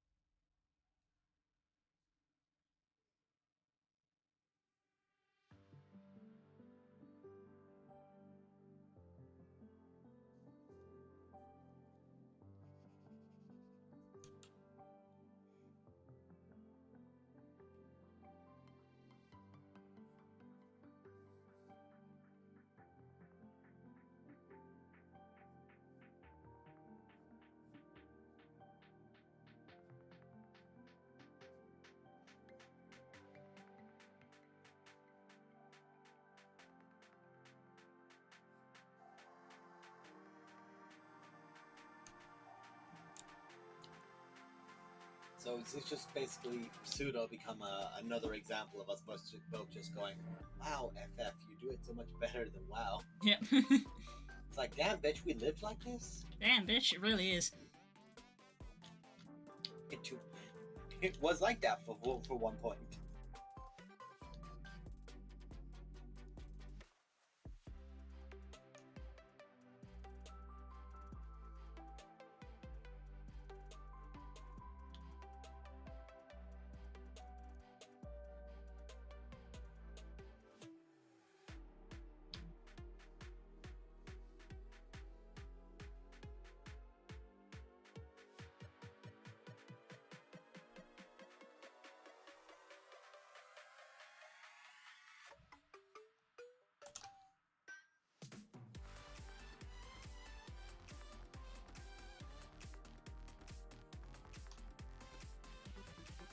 Where Stacy gets upset because Gil was one is sat in the corner. It's very sad. I can't vouch for Guild Wars 1 because I never played it, but I do vouch for Guild Wars 2. Yeah. Guild Wars 2 is just like, sincerely, just a game that's in its own little space in the corner. It's like, you know what, guys, just sincerely... Just happily sitting there being unproblematic and, you know, just carrying on, doing its own thing. Good for them. Yeah. Very much so, just like, live your best life. You are cringe-free, live your best life. Enjoy. Flourish. Then flourish. Hey, taking out Zaitan was fucking awesome. That was just the base game. Yeah. There is a lot to be said for, like, the game having, like, such a... How best to phrase it? Like, just a blunt, simple, like, hey, here is the main thread of the setting. The main thread of the setting is going to challenge you massively and could potentially kill all these people. This is why this villain is a threat. Here are all these points. Go take them on, and congratulations, you won. And then I look at Zaitan and I realize it's just Deathwing done right. It's like, hey, this dragon that was dead is back. Oh, yeah. And it's like, oh, that is Deathwing just done right. Shit. And that's not even remote hyperbole or a slight. Got upset with Deathwing because Deathwing was meant to be like, oh shit, Arthas was just a guy with a sword. This motherfucker straight up had a cinematic where him waking up broke the world. Like, how the fuck are we meant to fight that? And it's like, that's the neat part. You don't.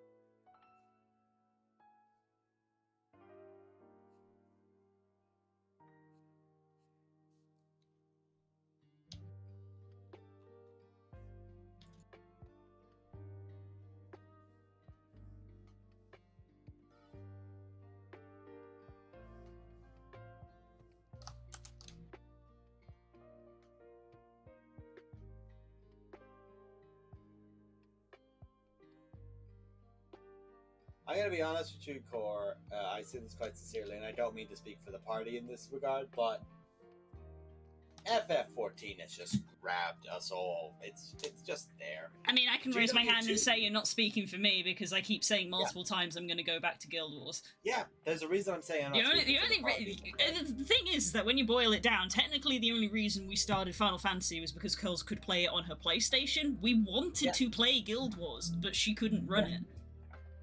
And then we got into it, and there's me, Nerwin, her, and Kay all just out there going, damn, that's right. Yeah, it's good. I want to continue Guild Wars because I liked its story and its premise. And fair. 210% fair. And honestly, it's one of those games where I literally just didn't reinstall it when I got the new computer because I was just living an indulgent life with my new PC. I was just enjoying it too much, and I was enjoying FF, and I didn't want to swap over. That was not because GW2 was bad. Yeah, it literally was not Guild Wars' fault. Like, we would have happily continued with it. I got entirely and I want to. Blatantly hooked on FF14. And the thing about FF14 is that it actively encourages you to go play other games. It's like, when we've got content for you, come back. Yeah. You don't have to feel like you have to Yoshi P says, play other games, please. Yeah. Do not just sit in a corner and think about this one game. Play as many as you like. And God, that's a fucking concept to have for like a person to literally advertising their own game says, no. Go play other games. My game will be here. So fresh. Yeah. Love to see it.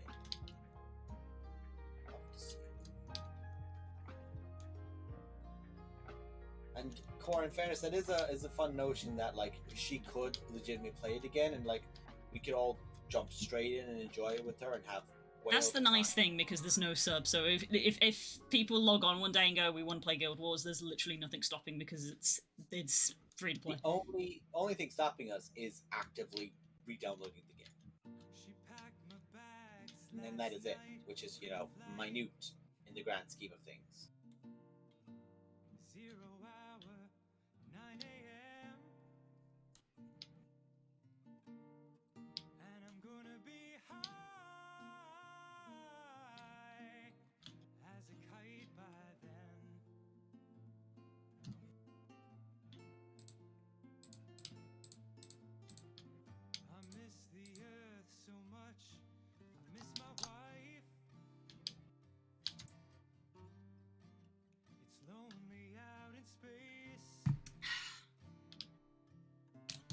Can't play because no max support. But you did play with us, didn't you?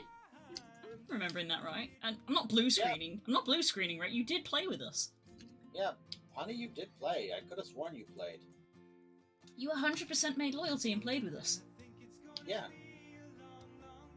And you weren't using my stuff for that. You made that on your own. Really 210% sure? Like, I'm questioning it now, but like, legitimately, I thought you did. Oh, they dropped the support recently. Oh. Okay, that makes sense then.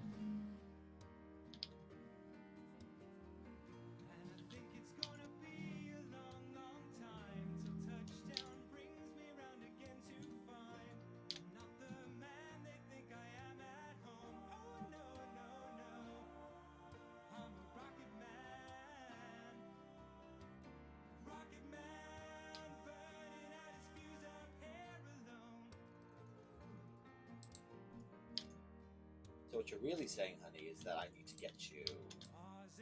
yeah, we're gonna... Yeah, the group's gonna come forward again. Fuck, do it again. We'll do it again. We did it once before, we do it again. We won't hesitate. Bitch!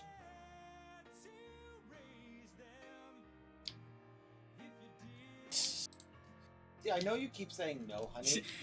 You can say no all you want. We did it before and we'll do it again. We didn't need permission the last time we did it. I say this with all of my heart, sweetheart. The problem is that you say no to it, but like... It's like saying, oh, I don't need a car, I'm walking everywhere. It's like, yeah, wait till you realize how many places you can go once you have a car. And then suddenly it's a case of, oh, shit.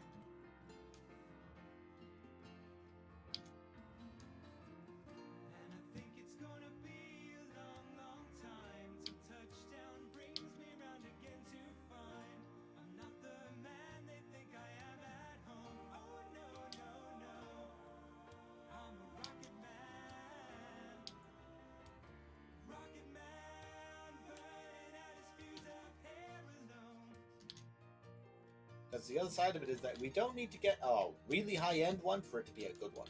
We just need to get one. Yeah. Just having a PC is an improvement, because suddenly it's oh, I can run programs.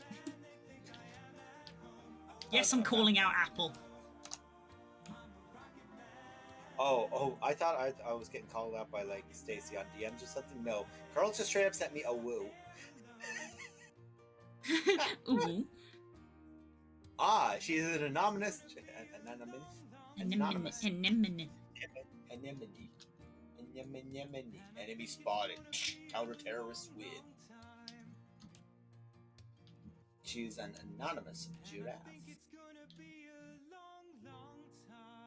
Because if I can't get my friend self-indulgent fan victory, fucks the point. Exactly.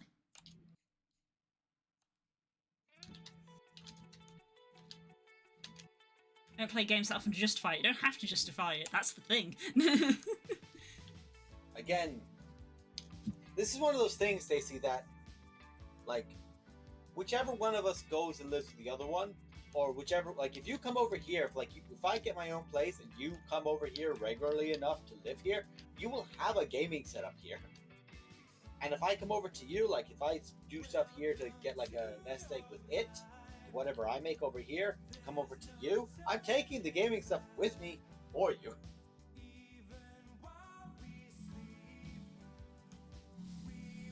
it's also good because then you have your work Mac separate from your gaming stuff, so they're just isolated entirely. Yeah, that means your work computer's nice and clean and isn't getting filled up with programs.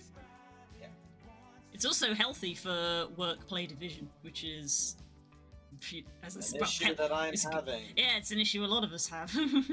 Because majority of people have one machine, so they work and play on the same machine. I have the laptop for work, so I just flick open the laptop, and if I have a busy day, I'm like, I'm focusing on it, of course. But if it's a quiet day,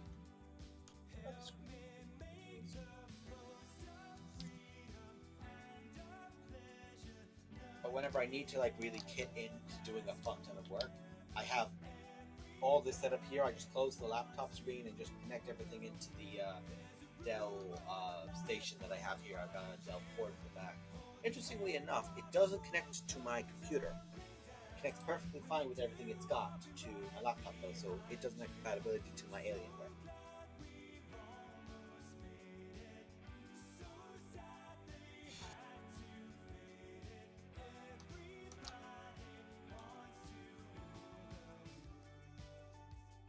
Also, I don't play games enough to warrant it, she says, playing games every second day.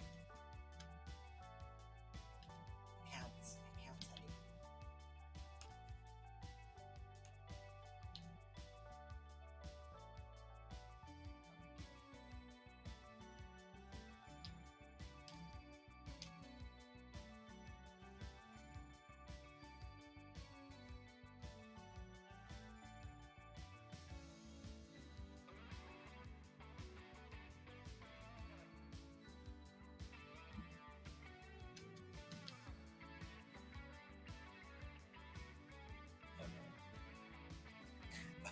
Just got very nice. Thumbs up.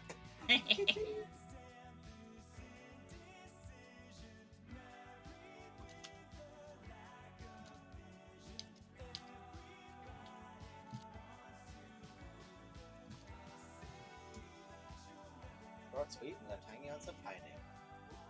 Way it's gotta be.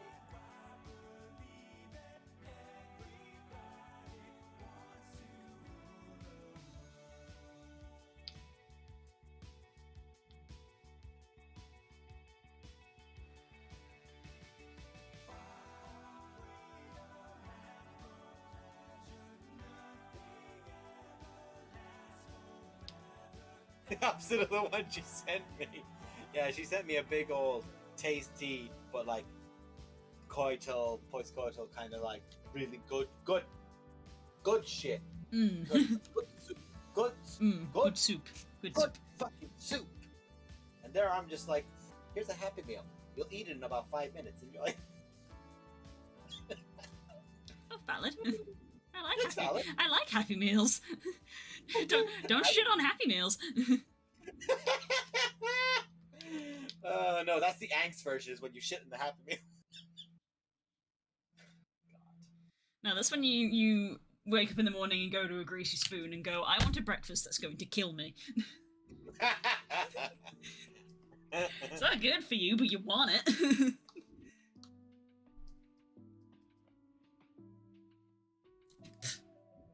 Ugh, God. Ah, the joys of the temperature rising into summer, having to leave the windows open at night to stay cool, and all the wildlife thinking that that's an invitation. God, I hate it. God, I hate it here. God, I hate it here. Hate the heat. It's only May and it's already starting to get way too warm. It's because it's humid as well, we've had a lot of rain. Yeah, no, stay, just, fuck my life. God above. Okay, give me a sec. I'm being messaged. Yeah, hold on a sec. Right. Girls just sent me a thing. You be like, I want to write cute little angsty hurt comfort, versus her, who's like, what if I wrote 6k words of iffy and eggs? They're both delicious. I'd be here just going, oh my god, 2 cakes! Yeah. Yeah. It's the same, it's a very fair and the same notion I usually present to, artist friends of mine who are like, oh man, these other artists are doing such good quality. I'm like, my man, I'm over here going, shit, 2 cakes! Fucking give us it! Good soup. Good soup.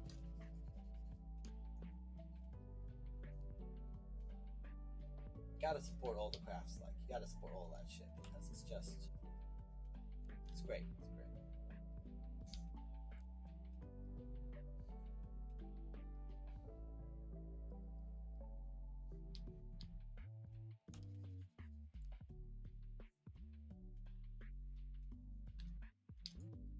Here we are, future. Nothing defeated, you know what the fuck.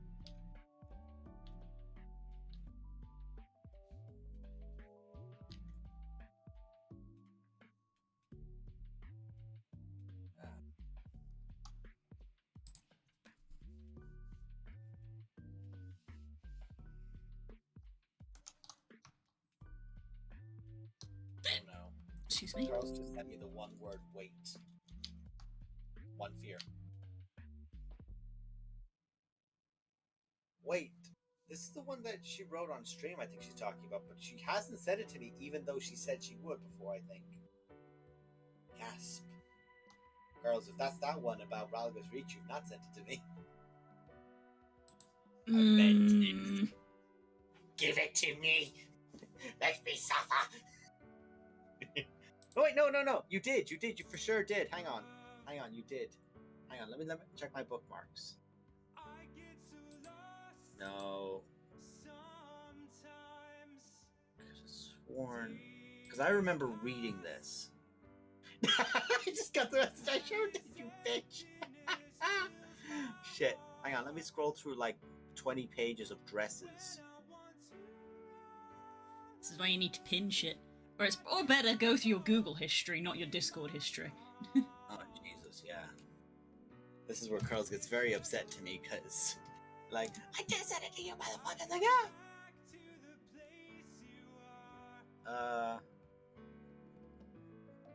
no, last opened by me. Let's see. A knight in shining armor, sending spells. I don't see it in my things. It might have been because I opened it maybe on my phone last time.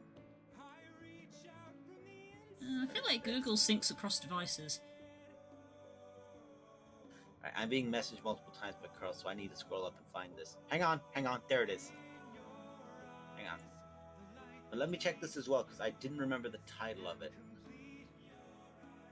No, it's not here. It's not under these. That's why I didn't spot it. Carls, I apologize. Do to fame whatever you will. Okay, Blue. Of course, we're not going to post this, but this is our beloved friend, so we have to roast her.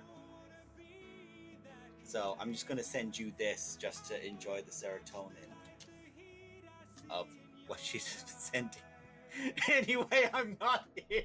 I'm not here. Shh. Yes, you are. Yes, you are. You have slid into my DMs. Be perceived. You are perceived. Hang on. The best part about this is that there's like a red line above. Anyway, I'm not here now, which is great. Girls, we love you, buddy. Rest. Please. It's 10 to 11, so we won't be here too much longer now. Yeah, no, we won't.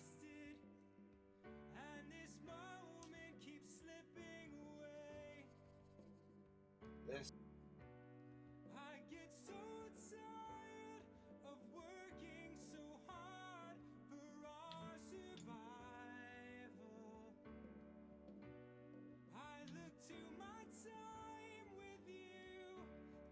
Place this one.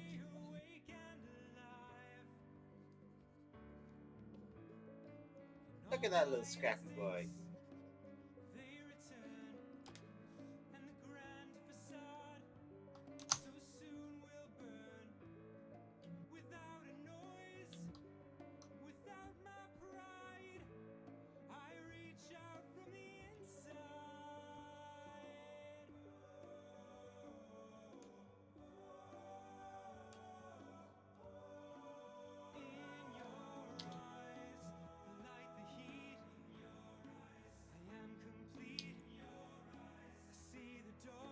Also, I'm sure someone.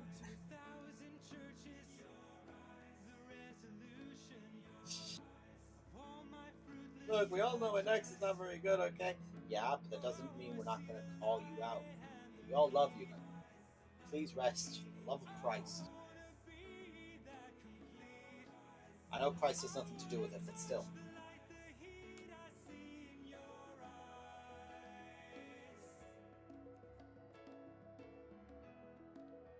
Make me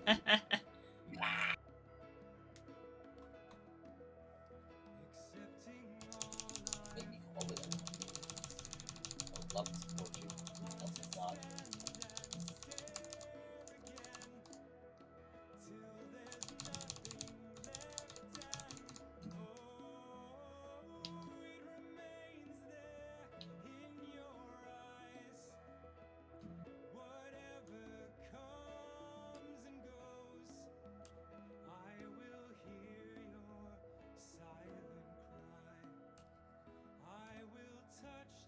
Doubt.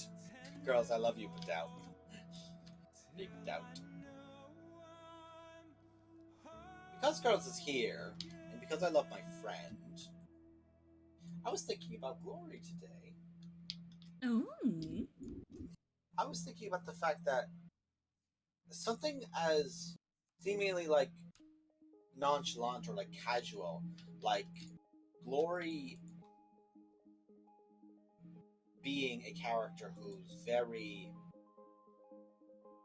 like described with brutal details early on in the game is actually like there was a lore reason behind why she was like that later on got explored and expanded upon through like the way that her mind was and the way that her father had treated her. I've been here the whole time. Like this idea with her that what was originally just like a throwaway concept of like, oh yeah, she's a fighter, she's brutal. Eventually, like through stuff that she wrote, Glory was brutal as a kid. Like the bird, for example, if you want to get morbid, the notion about that bird and everything that was in relation with that. It's like, oh yeah, that's incredibly fucked. But then there was a reason for it. There was a rationale. There was a good explanation as to why that was. And because that was there now, like, you can look at it and her character, it goes on top of it, adds to her character. Which, the more I think about stuff like that, the more I like the idea of hatred. I've said it already, like, I have so many options, so many things I want to do for characters. But like one example of something I want to do is I want to make a character where I just make the character with the DM.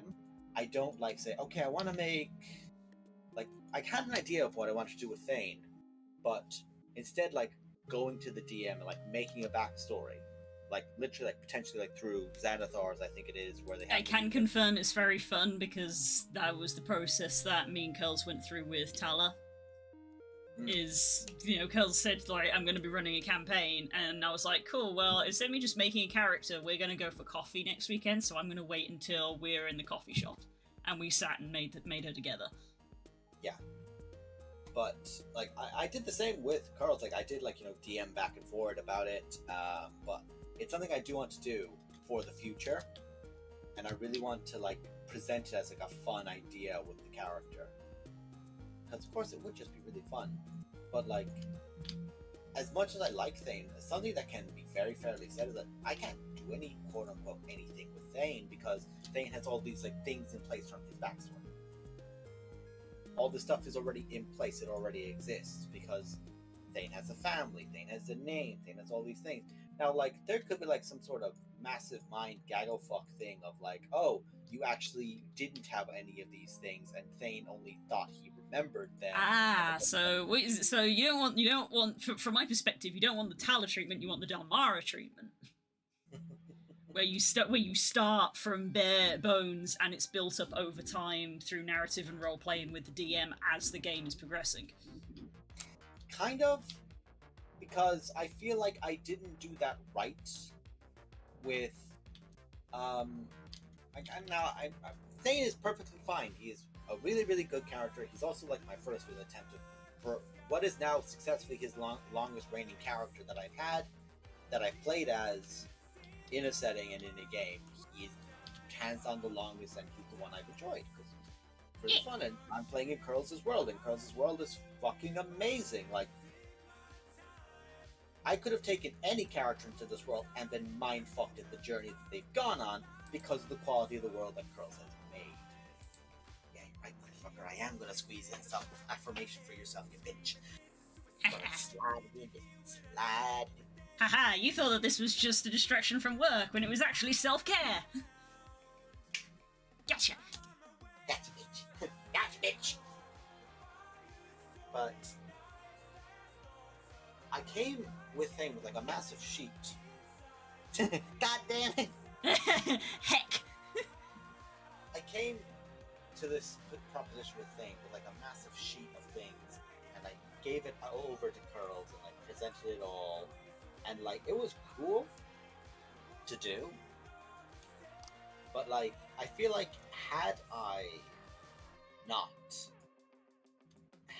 actually like sat down and like over time like added and and stuff, like Thane fought in the war. Thane lost the war. Thane was part of the people who lost the war. It affected Thane very heavily, which it did. Thane does not remember what happened. Because of course anyone who looks back knows, like, I know there's a particular thing about memory loss, but as a point, that could have been an interesting prospect. Without any joke in the name. That would have been an interesting prospect for Thane to have had, comparative to other things that could have occurred. It's like, knowledge or understanding of stuff that's gone on. Just feels like they're like wandering amiss in the world, not fully understanding who he is. Because let's be real, a wandering knight who did not know who he was, except that he lost a battle. Like, and that's the thing. Like, if I had decided the scar on day one, probably could have done a lot more with that too. But one of those things of, that's the thing, they didn't have that scar from day one. I added that in like maybe two or three sessions afterwards. The most critical thing about his entire backstory, like most modern backstory, when you think about it, and I added it in late. I mean, that's nothing to be ashamed of. Again, I did the same thing with Delmara. Yeah. The most critical thing in her backstory got added in weeks after the game started. Shadow stepped in there, my dear. But it's that fun notion of like, well, this is what they are now. Characters, what they were. Sure, you can throw up any old excuses, look at any old reason into it, you can have fun with it, but yeah, same with Shimmer TBH, yeah. But like, I kind of want to not do what I did in regards to, I came with a lot of things formed and then added. I would want to start from base and build with the DM, but like have it as an agreed thing from the start, rather than trying to do it all at the start. Do it all at the start, or try to like constantly like add more when I've already added a lot at the start. Like, not piecemeal one side and the other. Do one of them. Yeah, no, that is good, and I think it is a way that I tend to go a lot with my characters. Is like, yes, I do make up backstories for them, but I do also say like, I like to see what the story's gonna do, and I get to roleplay them, and I get to understand how I roleplay them, and that's when I start to backtrack and I'm like, okay, because I roleplay them like this, what happened in the past that caused them to be like this? I like to do that a lot. It is fun. It's good. It's like, yeah, okay, Delmar is a bitch. Why is Delmar a bitch? Here is 600 reasons why Delmar is a bitch, and honestly, all of them are fair.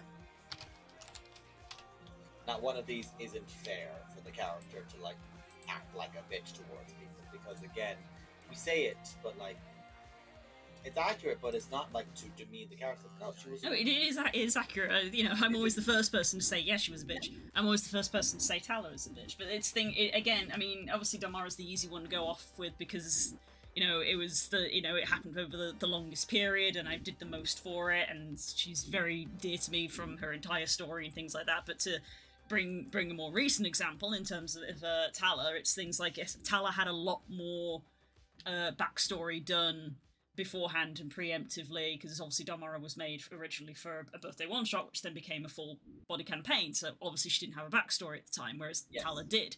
But Tala still has had elements where I've thought up something to go with something that I've role-played or something that she does, and gone to Curls and been like, oh, this is why this is a thing. And, and this is something that's happened, and, this is something that we could play on in the future, things like that. I've done some elements of that with her, but it's one of those things where I kind of want to just like sit down and do one again, like kind of thing where it's like I legitimately do want to play a character who does not like. Midrash does not know much about Midrash's backstory in Norika. The context and like the importance of your father could have been a white dragon in Eberron. That's major. Your mother might have been a humanoid who straight up fought your father to let you escape. Who was your mother who was such a boss-ass bitch that she could stand up to? Like those things, like Josh does not understand the context of those as like major story points, but like I know of the story. It's the idea of like going to the DM and just going, blank slate, here you go. Good luck. Have fun. Basically you just go race, class, theme, that's it. Kinda, yeah.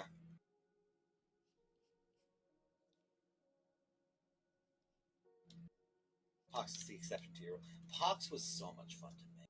Oh, I cannot emphasize enough how much I enjoyed making Pox with you, because I had ideas for certain things and just looked at them and just went, oh no, I could do stuff here. I just go, this character element, that character element, this point, that point, and just building. I had so much fun making Pox, like just shameless amount of enjoyment of watching that character be built. Because of course it's also like, it's the notion of like, I'm giving this like base layer to someone who I know is remarkably good at character-driven narrative, and giving them this element and just going, go on the pitch, you're on the pitch, run with the ball,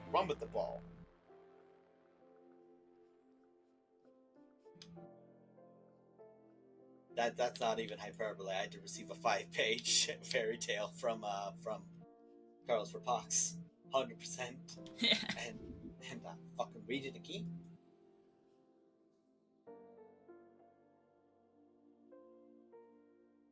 Fucking love that disaster child.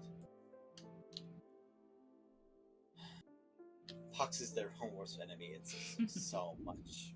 Variety is the spice of life. It's nice to have characters that are a mixture of these processes. Yeah. Very much so. It can be fun. And characters that we love because they have these in-depth 10-page backstories, and we also have characters that we love because they're just a concept on 2 legs. I am Blorbo the Gorblo, and I'm here now to be a little shit. It's Blorbo from my show! I am your Blorbo. Hello. Your Blorbo has a tragic backstory. I love Blorbo.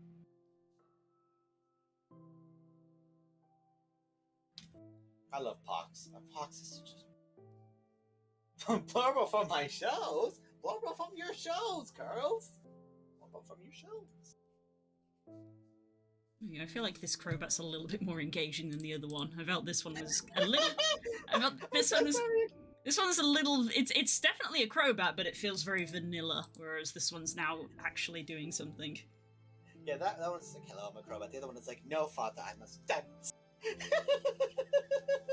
Yeah, it's more engaging. It's actually doing something, because I was looking at this and I was like, at least the Arcanine is in... is having a little sit down, and the Haunt is sort of like going, ah, but I was like, the Crobat literally just looks like the reference of a Crobat from a different angle. The Haunter shape looks like it's going, why are you dancing? It's like, I must dance. Yeah, that's the sort of idea. The general theory I'm going for is the Haunter and the Crobat are interacting, and the Arcanine is just kind of watching, just like, oh, you guys. I'm sorry. Mercutio! That killed me! You fucking killed me!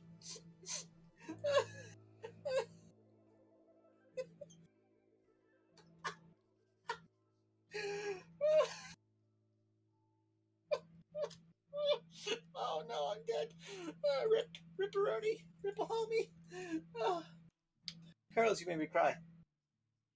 Toxic masculinity is dead! I dance! I dance now!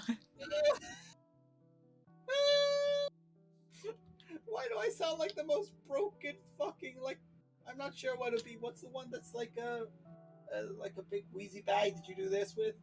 It has like little buttons at the side, the keys on the side that you press. The one that has the keys on the side like this. Usually the guy has a dancing monkey when he's playing it. Like usually it's like an Italian or something. Oh. Accordion. Accordion. I sound like a wheezing accordion there with my fucking voice. Yes, an accordion, chat. Thank you. Everyone. We're all playing charades with Das going, what the fuck? The fuck?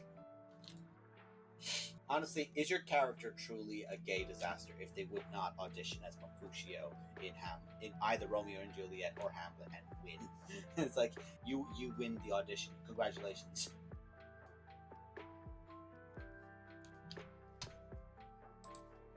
Carlos, the only reason I remember what a tin whistle's actual name is because it's a whistle that is also made of tin.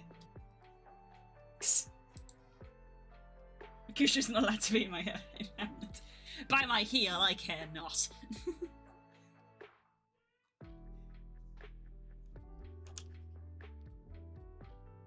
He would be so much fun. Just so much fun. Just being a little gay disaster, little problematic baby. Just a little creature. Just a little creature. Let's see, I want it. I think that would be fucking hilarious. That's not even hyperbole.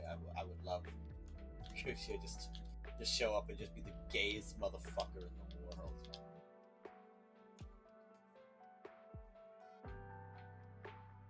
How dare you make me audibly laugh? Don't make me bring up the bean again, Curls. There's a few beans. Which bean are we talking about? The bean with the Shakespearean quote. Oh, yes, the one you drew like 2 weeks ago, I believe. Or you drew it on a weekend, didn't you? Might have been the weekend. I don't remember. I think it was last week. It was midweek last week, I think. Mercutio cannot meet Rosencrantz and Guildenstern, the world would end. For Rosencrantz and Guildenstern, it would. Mercutio would eat them alive. It's like, oh, you're a pair of little bitches. Got it. But I'm not mistaken in my remembrance that they tried to sell out Hamlet. Am I? Carl's help. Am I remembering that right? They tried to sell out Hamlet and it just did not work for them.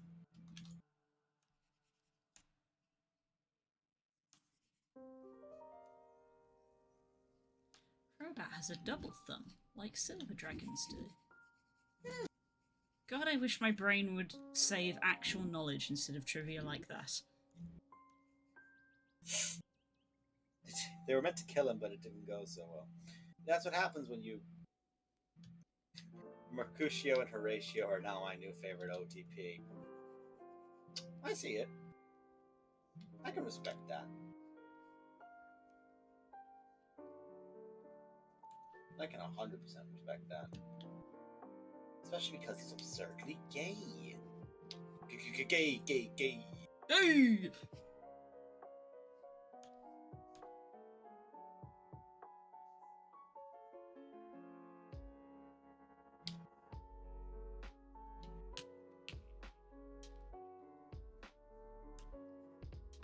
Let Horatio be gay and happy.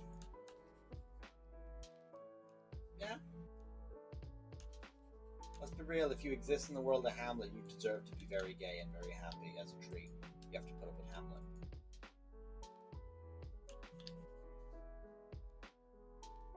I love Hamlet with all my heart, but you have to put up with Hamlet if you're in this world. He's a wonderful little disaster gay boy, but I also do remember what he did to Ophelia, and it's like, buddy, kind of addictive. Kind of addictive.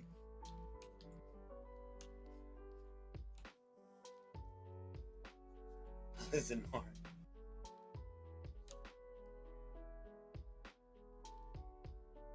Dang, I was so engrossed in my Shakespearean crowbar that I didn't see the time. What time is it? It's now 10 past Oh, 11. Damn, son. Where'd you find this?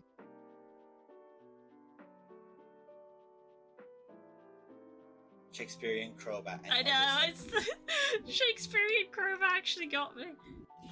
There we go. So tired. Hey!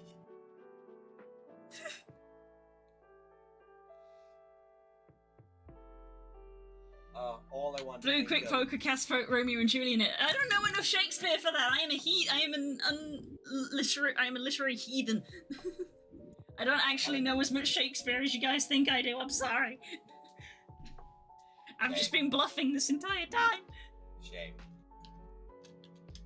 Last poor Mercutio, he was a thought. He was a thought. She did ballet. What more can I say?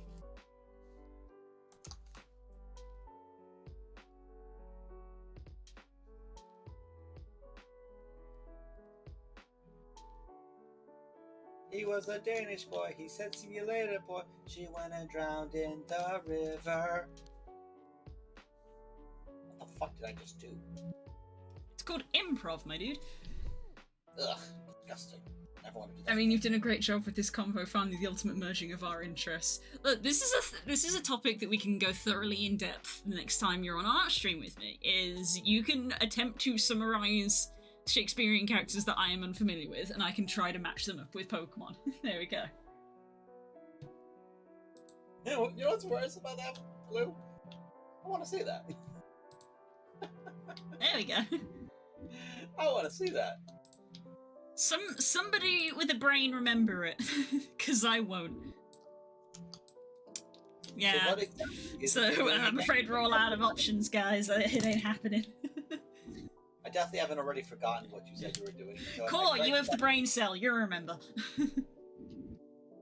Oh god, Curls is writing it. Writing it like she's running out of time. That's the important thing. If it gets written down, it'll actually get remembered. Provided it doesn't get lost under 6,000 sheets of paper. What is this? Hypothetically. Hypothetically.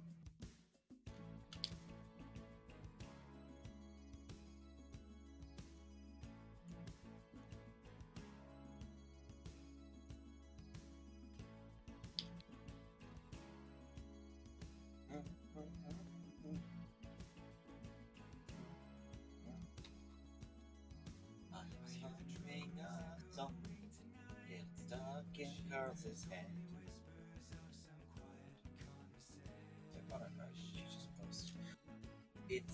It needs to not end up being covered by my 1 million Dorian Gray gay icon memes on various sticky notes.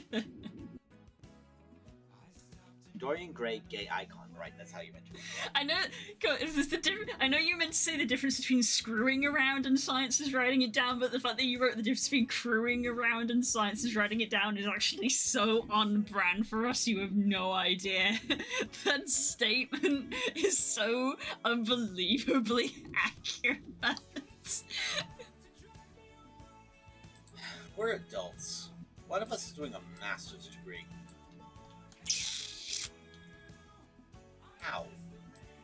How do we function? I believe we mostly don't. Ah, that's it. I believe we mostly don't. Crewing around, we have a new entrant into the lexicon. Brilliant. Okay. I think sketch-wise, this is almost there, which is ideal, because that means that this is a good place to stop and potentially continue it next time. Hell yeah, Batman. Hell yeah. Because let's take a look. We have next week and the week after. So that is the 24th and the 31st. then, whichever way it goes, I won't be here for our stream. Oh yeah, I haven't even thought about what I'm gonna do for that. I've technically it is technically a holiday, but weirdly, even when I went on holiday once, I did manage to do art stream. But I feel like this holiday I won't be able to do art stream. That's gonna feel so weird. I haven't missed art stream for like the 2 years that we've done it. Yeah. That's gonna feel really weird for me. But thinking about it, I don't know if I will be able to do art stream. But well, think about it like this: is like you could be down. I could do art stream. I mean, here's a wild thought for you guys. Like, if you guys brought laptops, you could do them wherever the fuck you are in Cardiff. If you go down to Cardiff on that Tuesday. Also, yeah, I'm only there till the 17th, so I'm there basically like 2 weeks more or less. But like, I can only leave on the Friday or the Sunday. I still haven't booked. Stuff like that should not be discussed on stream, perhaps. Yeah, true. We have to go into the Game Grumps thing of like, I don't know, I don't want to say when, so like we'll say I'm leaving town on this weekend or that weekend. Fucking Jesse Eisenberg. Yeah, we'll see. We shall see, basically, but it's not. It doesn't need to be addressed for a couple of weeks still. Jesse Eisenberg. Fucking Jesse Eisenberg. Turn the time, bringing Winklevoss trains around the boat. Yeah. What's my daughter doing here? Hello? Sweetheart? Sorry, that made no sense. I'm playing Warhammer. I'm playing it as like a dad character, and my character's daughter lives Mark Zuckerberg! Mark Zuckerberg! It's on the other side of my breakdown, so a kid don't care present. Lol. Okay, I'm ending the stream here. It's 11:15. But the amount of time it takes me to get ready for bed, it'll probably be like midnight at this point, so I need to cut it. Thank you guys for watching. There's probably going to be bonus streams this week because if anybody who follows me on Twitter knows that I apparently now have a VTuber avatar, which I am dying to actually try out. So who knows? We may get bonus stream tomorrow. We may get bonus stream on Thursday. I don't freaking know. We don't know. I don't know. I might work on this. I might work on this some more, but I may have the VTuber instead of me. We'll see. Yeah. You know how you can find out? You can follow me on freaking Twitter. There we go. There's your plug. Plug. Shakespeare, entertain me. I can do that. I can do that. You gotta be awake for it. There you go. I'll entertain you if you can be awake for it. That's a done deal, my friend. It is law. Cool. And the stream, boys. Good night, everyone. Thank you all so much for watching. I'll see you on the next stream. Bye. Bye.